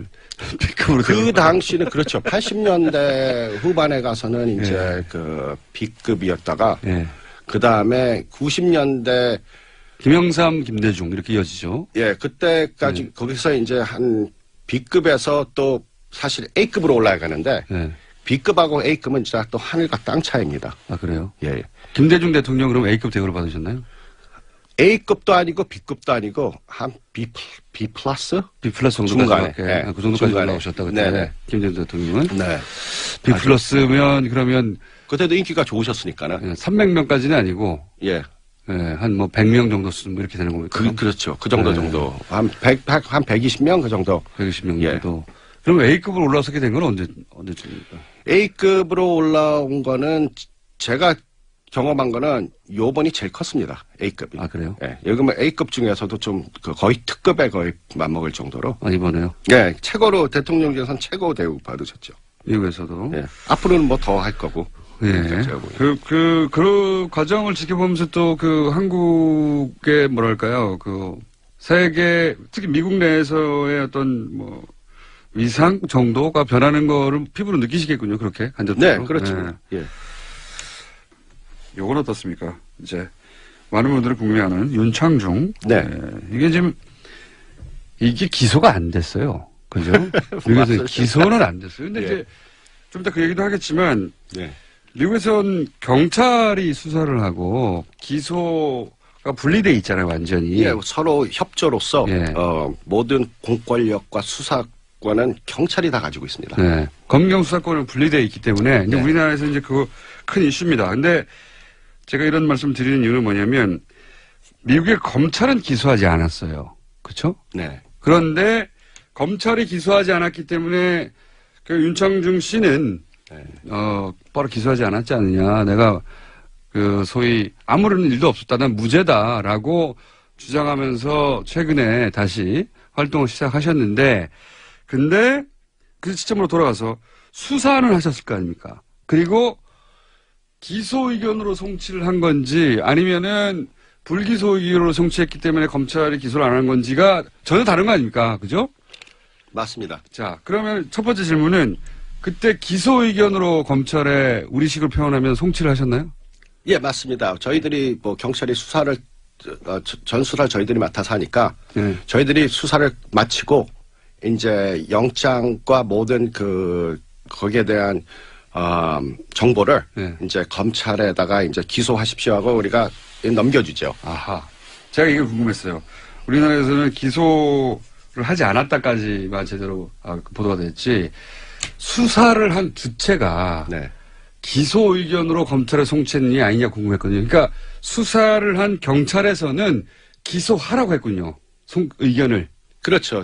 그렇다는 얘기는 범죄 혐의가 소명되었다. 우리 식으로 피우면 범죄가 있었다고 보신 거 아닙니까? 경찰 입장에서는 그렇죠. 경찰 입장. 제가 궁금한 건 경찰 입장이에요. 경찰 입장은 당시에 조사해봤는데 뭐 죄 있구만 이렇게 한 거 아니에요. 그렇죠. 그때 당시에 윤창중 씨 그때는 이제 대변인이었죠. 윤창중 전 청와대 대변인의 주장과 피해를 입었다고 주장하는 여성의 주장과 당연히 엇갈렸죠. 그렇죠? 그 당시에 그랬었습니다. 엇갈렸고 하지만 이제 미국 경찰에는 독립적인 수사권이 있기 때문에 뭐 다른 고려할 필요 없이 사건 자체를 수사했을 거 아닙니까, 그죠? 그렇습니다. 있는 그대로. 쭉 조사를 했더니 양쪽의 주장이 엇갈리는데 수사를 해봤더니 말하자면 그 여성 인턴의 주장이 맞다고 결론을 내렸다는 얘기네요. 경찰 입장에서는 그렇습니다. 이 소식이 궁금했습니다. 미국 경찰은 그 여성 인턴의 주장이 맞다고 결론을 냈었다. 예, 피해가 있었다. 네. 예. 윤창중 씨는 아직도 지금 아니라고 주장하고 있거든요. 예. 그러겠죠. 그게 뭐 외교관 면제 특권이 있기 때문에 네. 아니라고 하면 아닌 거죠. 뭐. 사건이 발생하고 바로 수사했던 팀이잖아요. 네. 네. 맞습니다. 네. 그러니까 팀장님 팀이었지 않습니까? 그렇죠. 네. 바로. 이런 인연이 어디 있습니까, 이게. 네. 특종이에요, 특종. 특종. 그러니까 이제 뭐 여러 가지 단어도 그랩이라는 단어도 등장하고 뭐 속옷 이야기도 나오고 뭐 알몸 이야기도 나오고 등등 여러 가지 얘기가 나왔는데 물론 다 부인했어요. 예, 정주 씨는. 하지만 피해자 쪽의 주장이 다 맞는 걸로 수사가 된 거죠. 그렇죠. 저희 입장에서는. 윤창중 씨? 미국에서 수사한 팀장님 오셔가지고 범죄 혐의가 소명됐다고 지금. 당시로서는. 그러면 범죄가 일어났다고 해서 기소를 하라고 검찰에 넘겼고, 검찰은 그때부터는 이제 그것이, 외교부라든가, 그렇죠? 뭐 이런 차원에서 기소를 할 건지 말 건지 고민했겠죠? 그렇습니다. 그래서 외교법을 먼저 주시를 해서 기소하기 전에 미국에서 사실 제일 높은 법이 헌법이죠. 네. 그 다음에는 두 번째로 높은 법이 협상법이거든요. 국가협상법. 국제적으로. 예. 그래서 그 협상법이 두 번째로 높은데, 그 다음에 연방법. 그렇게 나오거든요. 그래서 국제협상법이 더 높기 때문에, 거기서 이제, 외교관 면제 특권이 있기 때문에, 그런 법이 적용되니, 검찰에서도, 미국 법무부죠. 거기서도 이제 본인들이 거기서는 판단을 할 게 아니라, 이거를 외교부로 넘겨서, 외교부에서 그걸 알아서 하는 거죠. 외교적으로 무마가 됐군요, 말하자면. 저도 모르겠습니다. 그렇죠. 왜냐면 그건 저희 영역이 관할 아니까, 네. 우리들이 미국이 좋은 게 뭐냐면은, 저희가 그렇게 올라가는 것도 관심은 없습니다. 우리 책임을 다했으니까. 네, 우리 책임 다하고. 우리는 죄 있다! 하고. 네, 그러면 또 기소는 법무부에서, 검찰에서 기소권을 갖고 있다. 또 거기서는 제가 있건 없건, 거기서 또 알아서 하는 거고, 그 다음에 또 외교 문제는 외교부에서 하는 거니까, 그 세 가지를 다 거쳐야지 사실 공정성이 있을 거 아닙니까? 한쪽에서 우리가 죄가 있다 없다 그래갖고, 한쪽에서 우리가 구워 삶으면 안 되죠. 그거 완전히 부정부패가 돼버리니까. 실제 죄는 있는데 이것이 외교적으로 무마된 것으로 추정이 되네요. 예. 조사한 경찰의 입장에서는 조사한 경찰이 가장 잘 알죠. 네, 이 인터뷰 내용은 끊어졌는데 핵심 내용은 다 있습니다. 윤창중 전 청와대 대변인이 이 인터뷰 조세호 팀장의 인터뷰와 관련해서 뉴스 공장에 출연해서 반론할 의사가 있다라고 이렇게 밝혔습니다. 괜찮죠? 어느 누구든지 인터뷰 내용과 관련해서 뉴스 내용과 관련해서 반론할 권리 국가는 법으로 이렇게 인정을 하고 있습니다. 그래서 뉴스 공장도 반론권 아주 충실히 잘 이용을 하고 있거든요. 그래서 여러분들이 이 반론권으로 이렇게 출연하신 거로 좀 알고 있습니다. 윤창중 전 대변인이 뉴스 공장에 오시겠다 그러면 아마 이 제작진은 물론 청취자 여러분들이 아마 대대적으로 많이 환영할 겁니다. 아마 꼭 나오셔가지고 그 전후 사정들 이야기를 갖다가 해주시는 것도 고맙겠습니다. 뉴스공장 명절 특근 오늘 준비한 순서는 여기까지인데요. 아침에 이렇게 5시에 일어나서 이렇게 나오다 보니까 지금 목소리가 조금 가물가물해요. 추석 원래는 저도 아침 일찍 일어나서 큰 집에 가서 차례 지내고 했던 그 기억이 생생합니다. 그런데 제가 몇 년 전부터 차례 꼭 지낼 필요가 있는가 하고 이야기를 했고요. 실제로 저도 차례를 없앴고요. 이게 대한민국은 유교 국가가 아니거든요. 그래서 유교식의 차례를 반드시 지내야 하는 것으로 우리가 고집할 필요는 없다고 봅니다. 그래서 그러면 추석에 뭐 하고 뭘 해야 되는가? 그래서 관련되는 여러 가지의 자료들을 뒤져봤어요. 한가히 추석은 노는 날입니다. 노시기 바랍니다. 즐거운 추석 되시기 바라고요. 저는 다음 주 금요일 아침 8시 40분 까칠한 미식가 코너로 다시 찾아오겠습니다. 안녕. 저도 팬이고. 혹시 저희 뉴스공장을 평소에 들으십니까? 그래서 집사람은 뭐 아주 즐겨 듣고요. 예. 저는 이제 가끔 옆에서 동냥하죠. 가끔, 예. 사모님은 항상 들으시고. 네. 네. 혹시 오늘 방송도 사모님이 꼭 나가라고 하셨나요? 뭐 그렇다고 볼 수 있죠. 제가 이제 다른 분들은 잘 모르실 수 있는데 제가 2000년에 감독님이 중국으로 쫓겨나셨잖아요, 그때. 그랬었죠. 왜 아픈 얘기를 지금 꺼내나요? 그때 온라인, 오프라인 매체 통틀어서 제가 거의 유일하게 차범근 감독을 이렇게 대접하면 안 된다고 제가 아주 절규를 했었어요. 기억나십니까? 그래서 차범근을 아예 죽이라고 얘기했다고. 이렇게 대접할 거면 사형을 시키라고 차라리. 그렇죠. 예. 아내를 통해서 들었어요. 역시 사모님을 통해서. 그때 제가 유일하게 거의 옹호하고 변하고 했었는데 그걸 아신다면은 그 보답을 하신 적이 없기 때문에 앞으로 축구 얘기 나오시면 항상 뉴스공장에 나와주십시오. 그래서 오늘 여기 집에서 강추를 한 것 같은데요. 강추. 자, 그러면 이제 본론으로 들어가서 U20 부위원장은 무슨 일을 하는 자리입니까? 글쎄 뭐 대회를 알리고 이제 홍보하는 그런 역할이 홍보가 잘 홍보하시는 건 못 봤는데요. 제 역할인데요. 예. 이 참 공교롭게도 이 지금 FIFA U20 월드컵 대회가 굉장히 큰 대회인데 예.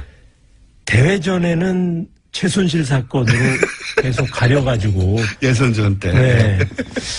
그래서 이제 굉장히 많이 걱정을 했는데 그래서 이제 기대를 좀 했어요. 우리 이제 뭐 대통령 선거가 맞춰지면 이제 좀 홍보가 좀 잘 되겠다. 그리고 기대를 했는데 이 지금 대통령 선거를 맞추고 나니까 지금 문재인 대통령이 너무 떠가지고 이게 지금 대회가 계속 가려지고 있습니다. 이게 지금 뭐 우리 한국 경기 빼고 나머지 10,000명도 지금 안 오는데 뭐 뉴스공장이 죄송합니다. 지금 이 방송이 뭐 인기가 되게 좀 많다고 여기를 그냥 부득부득 한번 나가서 홍보를 좀 하라 그래서 오늘 그래서 좀 나왔습니다, 제가. 아니, TV로 보니까 우리나라 경기는 꽉꽉 찼던데 다른 경기는 아직 안 찼습니다. 그렇죠. 한국 경기는 뭐 굉장히 많이 왔는데 어제 수원 뭐 일본 경기도 남아공하고 일본하고 했죠. 경기 상당히 재밌고 좋았거든요. 많이 안 왔어요. 지상파가 중계를 안 하더라고요. 케이블에서만 하더라고요. 그러게 말이에요. 이게 다 문재인 대통령 때문입니까? 글쎄 뭐 아주 영향이 없지는 않다고 생각할 수 있겠죠. 그래서 홍보를 맡으셨기 때문에 그 책임을 지고 홍보를 하러 나오신 거죠. 그렇죠. 그래서 저희가. 그래서 우리 좀 관심도 좀 많이 가져주시고 사실 많은 사람들이 사실 저도 팬들의 그런 관심과 사랑 속에 크지 않았습니까? 청소년 대회를 거쳐서. 그리고 또 얼마나 많은 사람들에게 또 기쁨을 주고 희망을 줬습니까? 우리 청소년들을 지금 그렇게 응원을 해주시면 우리 팬들한테 돌아가는 게 많이 있다고 생각이 됩니다. 알겠습니다. 이 U20 대회가 시작된 줄 모르시는 분들도 있을 텐데 재밌습니다, 경기가.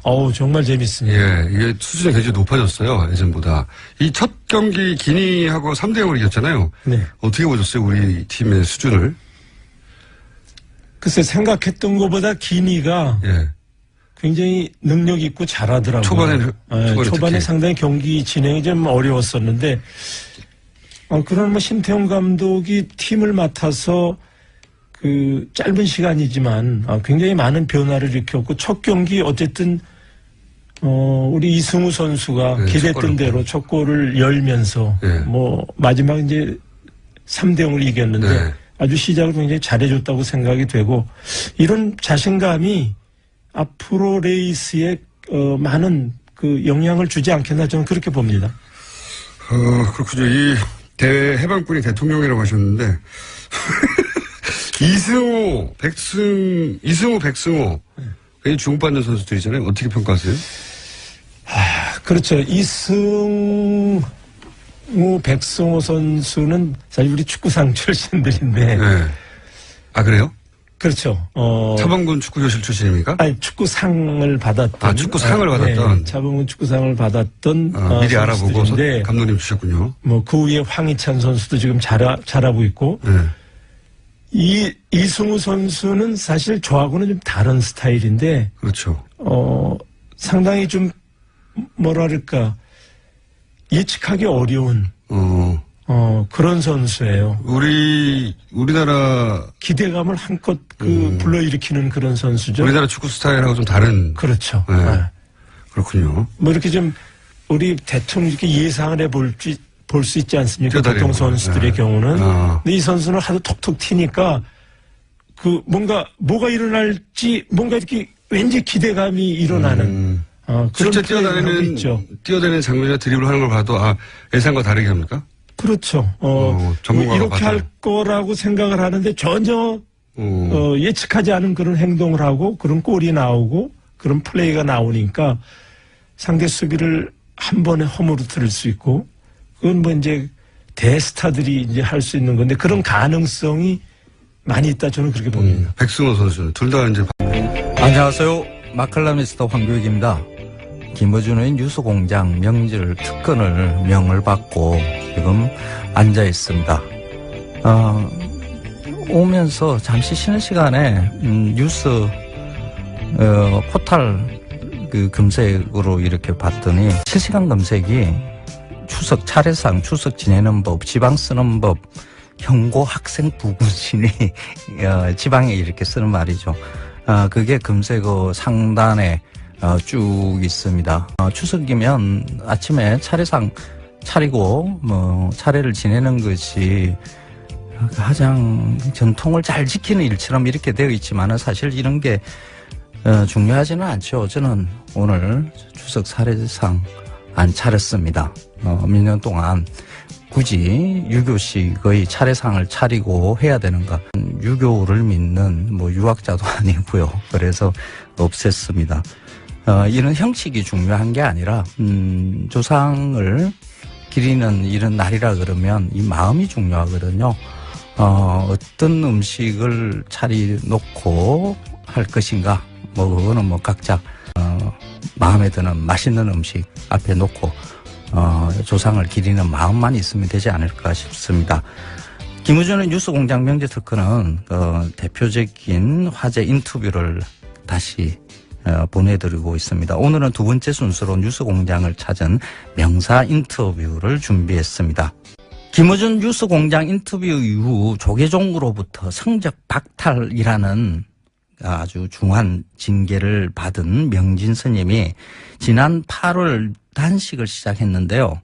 명진 스님은 무려 18일 동안이나 곡기를 끊으시고 단식을 이어갔습니다. 그때 당시 명진 스님이 간절히 바라던 것이 무엇이었는지 지금도 그 마음이 어떻게 지금 있는 건지 그때 당시의 이야기를 한번 들어보시기 바랍니다.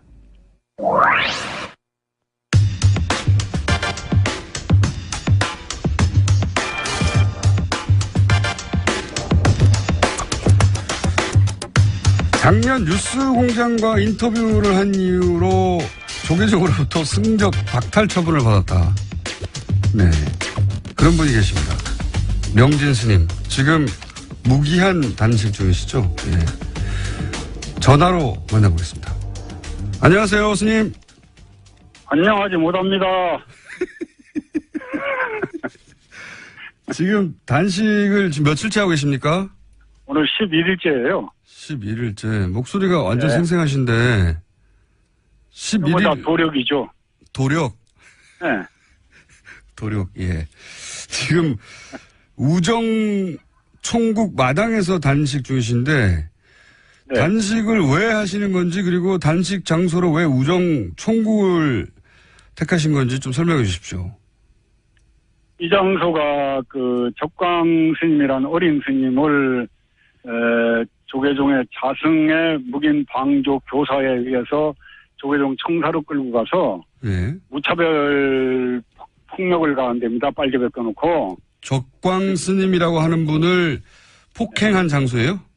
예, 자기 비리를 폭로하는 기자회견을 하겠다는 걸 막기 위해서 지하실로 끌고 들어가서 고문을 한 거죠. 빨개 벗겨놓고 목을 조르고 피가 나도록 뜨도록 하고 해가지고. 빨개 벗겨놓고요? 예, 그렇죠. 그러니까 지금 말씀은 총무원장인 자승 스님에 관한 비리를 폭로하겠다고 적광 스님이란 분이 기자회견을 하겠다고 했는데 네. 그 현장을 자승 스님 측에서 못하도록 잡아서 지하실로 끌고 가서 빨개 벗고 폭력을 행사했다?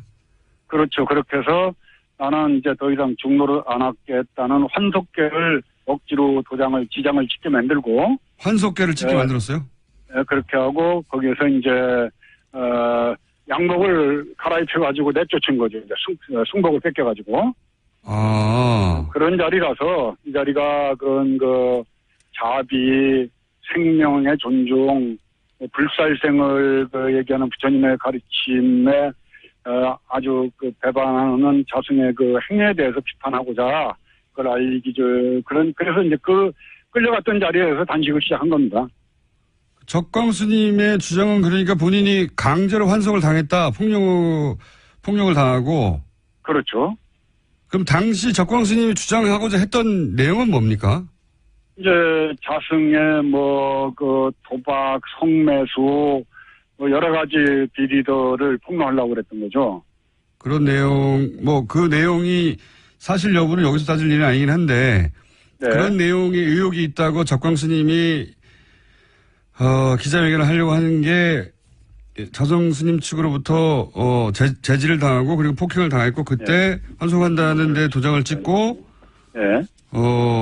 그런 일이 있었던 장소이기 때문에 지금. 그렇죠. 네. 네. 네. 그럼 네. 지금 적광 스님은 정신병원에 입원했다가. 정신병원이요? 그게 4년 전 일인데 정신병원에 입원해 있다가 이제 얼마 전에 퇴원해서 통원 치료를 받고 있고 지금도 정신질환을 앓고 있는 거죠. 그 맞은 후유증으로. 알겠습니다. 그리고 스님이 승적을 박탈당하신 이유는 뭡니까? 남 얘기하지 마시고요. 이제 자승의 그건 우리 김총수께서 너무 잘 아시잖아요. 자승에 대한 무차별 비판이 이제 본인의 심기를 거슬렸는데. 작년 12월에 하신 인터뷰, 예. 예, 그렇죠. 예.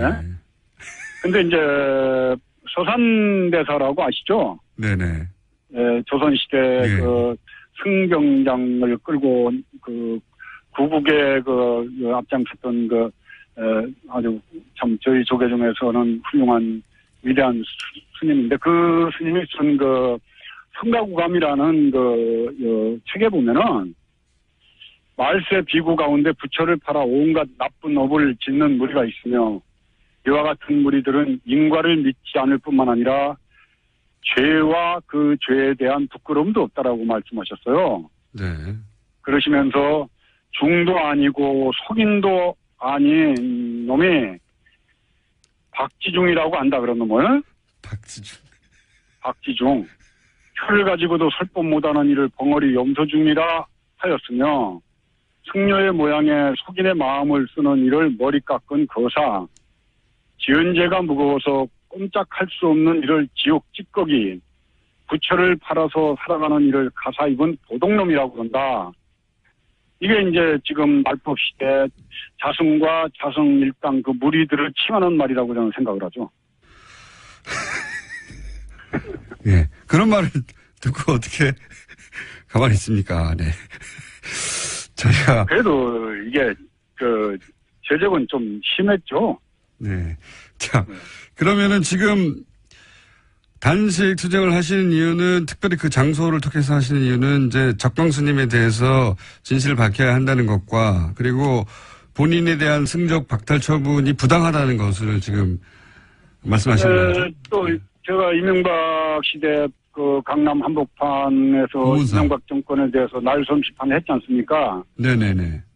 근데 그때 저를 사찰을 했겠어요? 안 했겠어요? 했겠습니다. 안 했으면은 원세훈이 직무유기를 한 거라고 생각을 합니다. 근데 사찰을 한 내용이 아마 일정한 부분은 확인이 된 걸로 알고 있습니다. 국정원 적폐청산 TF에서 이제 보훈사 퇴출에 국정원이 개입을 했다. 네.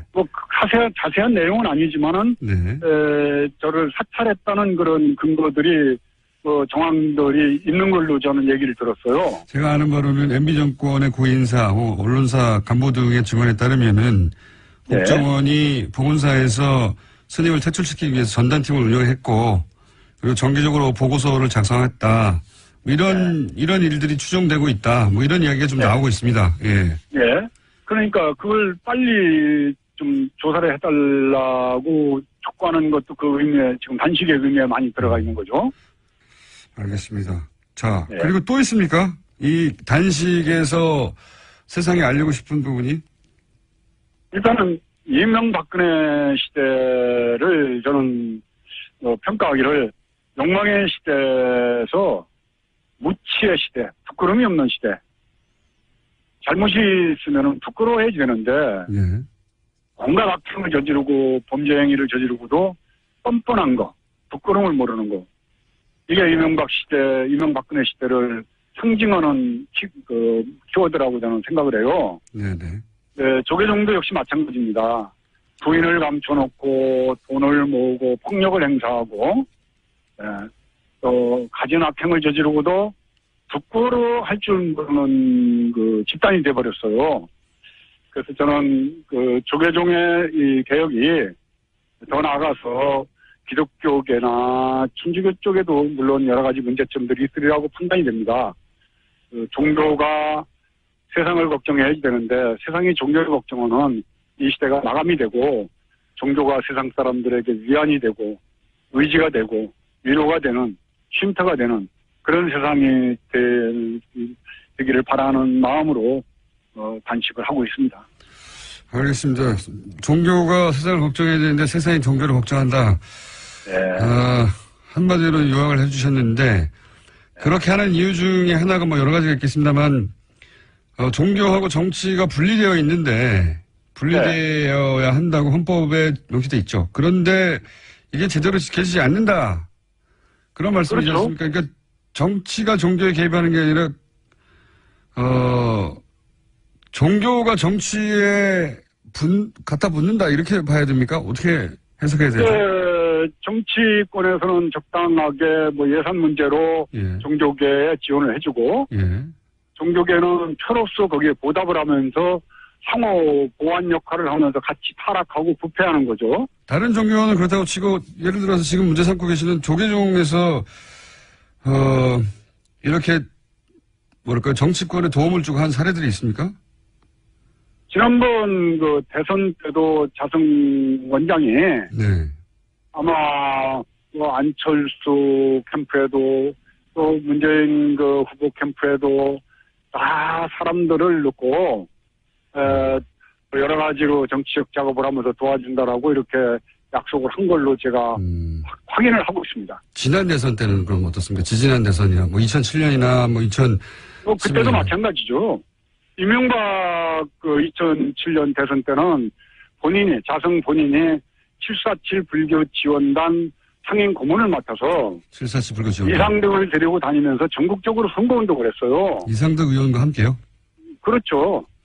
저한테도 봉은사를 찾아와서 이명박 후보가 봉은사 신도들에게 이렇게 인사를 하고 말을 하게 해달라고 그래서 아니 소망교회에 불교 신도가 가서 대통령 나왔다고 인사를 하자고 그러면 허락해 주겠느냐. 그거는 내가 허락할 수가 없다. 그리고 종교와 정치는 분리가 돼야지 되는데 그런 짓 하면 안 된다라고 이상득 의원과 자승을 놓고 내가 따끔하게 훈계해서 돌려보냈죠. 그게 이제 봉은사 퇴출 원인의 시발점이 됩니다. 그리고 그런 얘기도 있더라고요. 자승 원장 측에 가까운 분이 청와대 행정관으로 들어갔다. 맞습니까? 네, 그런 걸 통해서 뭐 행정관, 문화관광부의 종무관, 국립공원관리공단의 감사, 에너지공단의 또 감사, 뭐 곳곳에 틈만 남은 자기 사람을 갖다 심는 것도 확인을 했습니다. 그랬었군요. 그래서 이제 그것까지 포함해서 종교는 종교로 돌아가자고 주장하시는 거고. 그런데 지금 단식하시는 장소 인근에 맞불 천막이 있다면서요? 이건 무슨 일입니까? 네. 단식하는 바로 앞에다가 천막을 쳐놓고, 제가 많이 보이는 거기에서 빵도 먹고 뭘 먹어가면서 저를 이렇게 약을 올리는 것 같아요. 그 맞불 천막은, 스님과 반대되는 의견을 가지신 스님들이 또 단식을 하는 게 아니라 거기서 밥을 먹어요? 네, 거기서 먹어가면서 저를 보고 싱글싱글 웃고 그래서, 어제는 그쪽에 가가지고 제가 짜장면 시켜줄까 그러고 왔습니다. 짜장면이 제일 먹고 싶거든, 단식하면은. 열 하루 되셨는데 이렇게 생생하십니까? 그거 다 도력이죠, 뭐. 도력. 지금, 계획은 얼마나 하실 예정이십니까? 일단 저는 기한이 없기 때문에 내일 그만둘 수도 있고, 또 제가 쓰러질 때까지 할 수도 있고 하기 때문에 그거는, 전체 정황 돌아가는 거 보면서 결정할 예정입니다. 이렇게 이제 단식을 하시고 시간 좀 지나면 스님이 주장하시는 바에, 공감하는 분들이 동조 단식도 하고 그런 일도 벌어지지 않습니까? 네, 효림 스님이라고, 사회활동도 열심히 하셨던 분이 지금 옆에서 4일째 오늘 단식을 하고 있고, 이제 전국 선언내 스님들도 움직이고 있기 때문에 굉장히 낙관적으로 보고 있습니다. 알겠습니다. 지금 우정 총국 마당에서 단식 중이신 명진 스님과 인터뷰하고 있는데, 저희가 오늘은 시간 여기까지 해야 될 것 같은데, 앞으로 또 변화가 있거나 또 새로운 상황이 생기면 다시 연결하겠습니다만은, 오늘 이 인터뷰 마지막에 혹시 청취자분들에게 혹은 불자분들에게 하실 말씀 있으신지? 단식을 해보니까 짜장면이 그렇게 먹고 싶어요. 그래서 우리 김총수가 단식 끝나고 나면 짜장면 꼭대기로 한 걸 사주십시오. 아니, 시청자 여러분께 어떤 이렇게 의미 있는 한마디 이런 거 말고 짜장면 사달라고요? 배고파요. 한 열흘 굶으니까 배고프죠. 시청자 여러분들, 한국 사회가 좀 더 밝아지려면은, 대통령 한 분 바뀌었다고 그래가지고 저는 세상이 바뀔 거라고는 생각 안 합니다. MBC, KBS, 또 노동의 현실까지 다 해서 쌓여있는 적폐들이라는 게 한순간에 없어지겠습니까?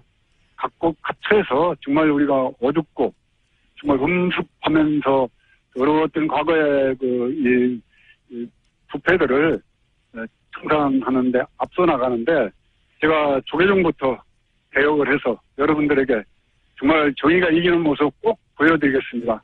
성원해 주십시오. 감사합니다. 알겠습니다. 오늘 말씀 감사합니다. 네, 감사합니다. 건강하시고요. 네. 지금까지 명진 스님이었습니다. 네. 명진 스님께 지지를 보내고 싶은 청취자분들은 시민 108만 명 서명운동을 하고 계시다고 하니 거기 동참하시면 될 것 같고요. 그리고 저희는 반론기도 항상 고정하고 있습니다. 맞불 텐트에 계신 분들이나 혹은 자승 스님 쪽에서 반론이 있으시면 연락 주십시오. 항상 반론권을 보장합니다. 단식, 10하루째 나는 날에 명진 스님의 목소리라고는 믿기 힘들 정도로 이렇게 힘이 있고 강단이 있습니다. 역시 도력이 대단하신 분입니다. 예비 단식까지 포함해서 19일 동안 곡기를 끊으셨다고 해요. 그 이후에 건강이 많이 악화돼서 주변 분들이 만류하는 일들이 있고 워낙 몸이 건강이 안 좋으신 상태라서 응급차량에 실려가시면서 단식을 끝냈습니다. 먹을 것을 거부하는 단식은 생존 본능조차 의지로 이겨내는 장엄한 저항선언이다. 상대를 해치기보다 자신을 먼저 희생하는 자비의 마음이기도 하다.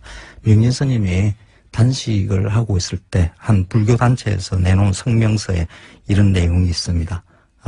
남을 해치기보다는 스스로 자신을 희생하는 그런 자비의 마음에서 나오는 단식이죠. 명진 스님 건강 많이 회복하시고요. 짜장면 드셨겠죠? 유수공장에 또 찾아주시면 고맙겠습니다. 김우전 유수공장 명절특근 오늘 두 번째 마련한 인터뷰는 유수공장 최초로 부자가 같이 나오셔가지고 인터뷰를 하셨어요. 굉장히 재밌었습니다. 요즘 축구가 인기 없는 이유에 대해서도 설명을 해 주셨는데 한국 축구의 전설이죠. 차범근 감독 그리고 그의 아들 아주 멋진 차두리 코치 부자의 인터뷰 한번 다시 들어보시겠습니다. 저희가 매우 드물게 스포츠 시간을 한번 마련했습니다. 현재 U20 월드컵 대회가 열리고 있죠. 개막전에서 우리나라가 기니를 상대로 3대0으로 이겼습니다. 해서 월드컵 조직위 부위원장 이분입니다. 차범근 감독님 모셨습니다. 안녕하세요. 안녕하세요. 반갑습니다. 네. 저희 작가들이 난리가 났습니다. 다들 팬이거든요. 네. 바로 썰러 주시는. 백승호 선수는 이제 초등학교 때는 좀 적었거든요. 예. 지금 지금 짧은 시간 동안에 굉장히 키가 컸어요. 예. 하다 보니까 좀 이제 신체 리듬이 조금 깨지긴 했지만 굉장히 많이 회복을 하고 있고 감각적으로 굉장히 뛰어난 선수죠. 그날도 우리 세 번째 골을 넣을 때 골키퍼 나올 때 아웃사이드 돌려서 문으로 넣는 그런 장면은 정말 제가 보더라도 감탄사가 절로 나옵니다. 감독님은 그런 골 못 넣으셨어요? 저는 그런 재치는 없었던 것 같아요. 현재 U20 팀의 전체적인 기량 조직력으로 볼 때 전망 어떻게 보십니까? 우리 팀이 어디가 될까요? 물론 이제 지금 U20 대회에 한국 빼고 23개 팀이 한 팀이라도 이렇게 얕볼 수 있는 팀은 없죠. 다 능력이 있는데, 특히 이제 아르헨티나, 잉글랜드, 기니, 우리 조가 아주 죽음의 조 아닙니까? 또 실제로, 잉글랜드, 아르헨티나전을 보니까, 아르헨티나가 잉글랜드에 3대0으로 지긴 했지만, 역시 만만한 팀이 아니더라고요. 그래서 저는 예선전을 잘 넘기면 이미 조 추첨 때도 얘기를 했지만 저는 4강 이상 성적을 내심 기대하고 있습니다. 일본 항상 전통의 라이벌인데 일본 경기는 어떻게 보셨어요? 어제 일본 경기 있었는데 일본 기대가 어떻습니까? 일본은 우리하고는 좀 다른데 우리는 좀 더 파괴력이 있고 선이 글쎄 어쨌든 공격을 만들어가는 그런 과정이 아주 부드럽고 섬세하고 이런 부분이 우리하고는 조금 좀 다른 것 같아요. 전통적으로 미들이 강하다 항상 일본은 여전히 그런가요? 수비에서부터 공격을 전환해 가는 그런 플레이가 요즘에 선진 축구에게 조별 축구를 우리가 많이 얘기를 하는데 아주 전형적인 그런 축구를 하고 있고 마무리 과정이 조금 아쉽긴 하지만 얕볼 수 없는. 우리하고 붙으면 어떻게 될까요? 한 번 이기고 한 번 진 것 같은데 제 기억엔. 글쎄 이제 우리가 저기 홈이니까 지금과 같은 그런 기세라면 전 충분히 압도할 수 있다 이렇게. 자, 이 U20 이야기는 일종의 이제 저희 미끼죠. 미끼고 본론 중에 하나는 지난주에 손흥민 선수가 말이죠. 21골을 넣었어요. 네, 그래서 온 언론에서 이제 차범근을 넘어섰다느니 이런 얘기를 하고 있습니다.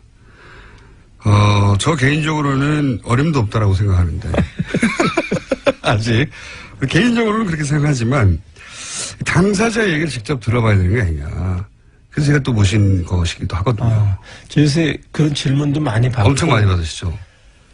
공식적으로야 정말 재밌습니다. 그리고 숨겨져 있는 이름을 자꾸 이렇게 우리 손흥민 선수가 들춰주니까 너무 좋아요. 손흥민 덕분에 그렇잖아요. 차범근 이름이 계속 나오기 때문에. 계속. 그래서 앞으로 우리 손흥민 선수가 예. 그 숨겨진 그런 것들을 굉장히 많이 찾아줄 것 같은 기대감이 있습니다. 감독님의 과거의 그렇죠. 업적을 계속 그렇죠. 드러내줄 것이다. 혹시 차두리 코치 또 밖에 나와 있는데 이 대화는 참여할 수 없을까요? 글쎄 뭐 제 3자가 아무래도 좀 보는 그러니까요. 당사자보다는 그래도 밖에 계시는데 저희가 들어오실래나 안 들어오실래나 들어오실 것 같습니다. 왜냐하면 제가 여러 가지 전문적인 질문을 할 생각이거든요. 이야 이거는 아니 차 운전하고 오셨는데 오신 김에 놀면 뭐 하나요?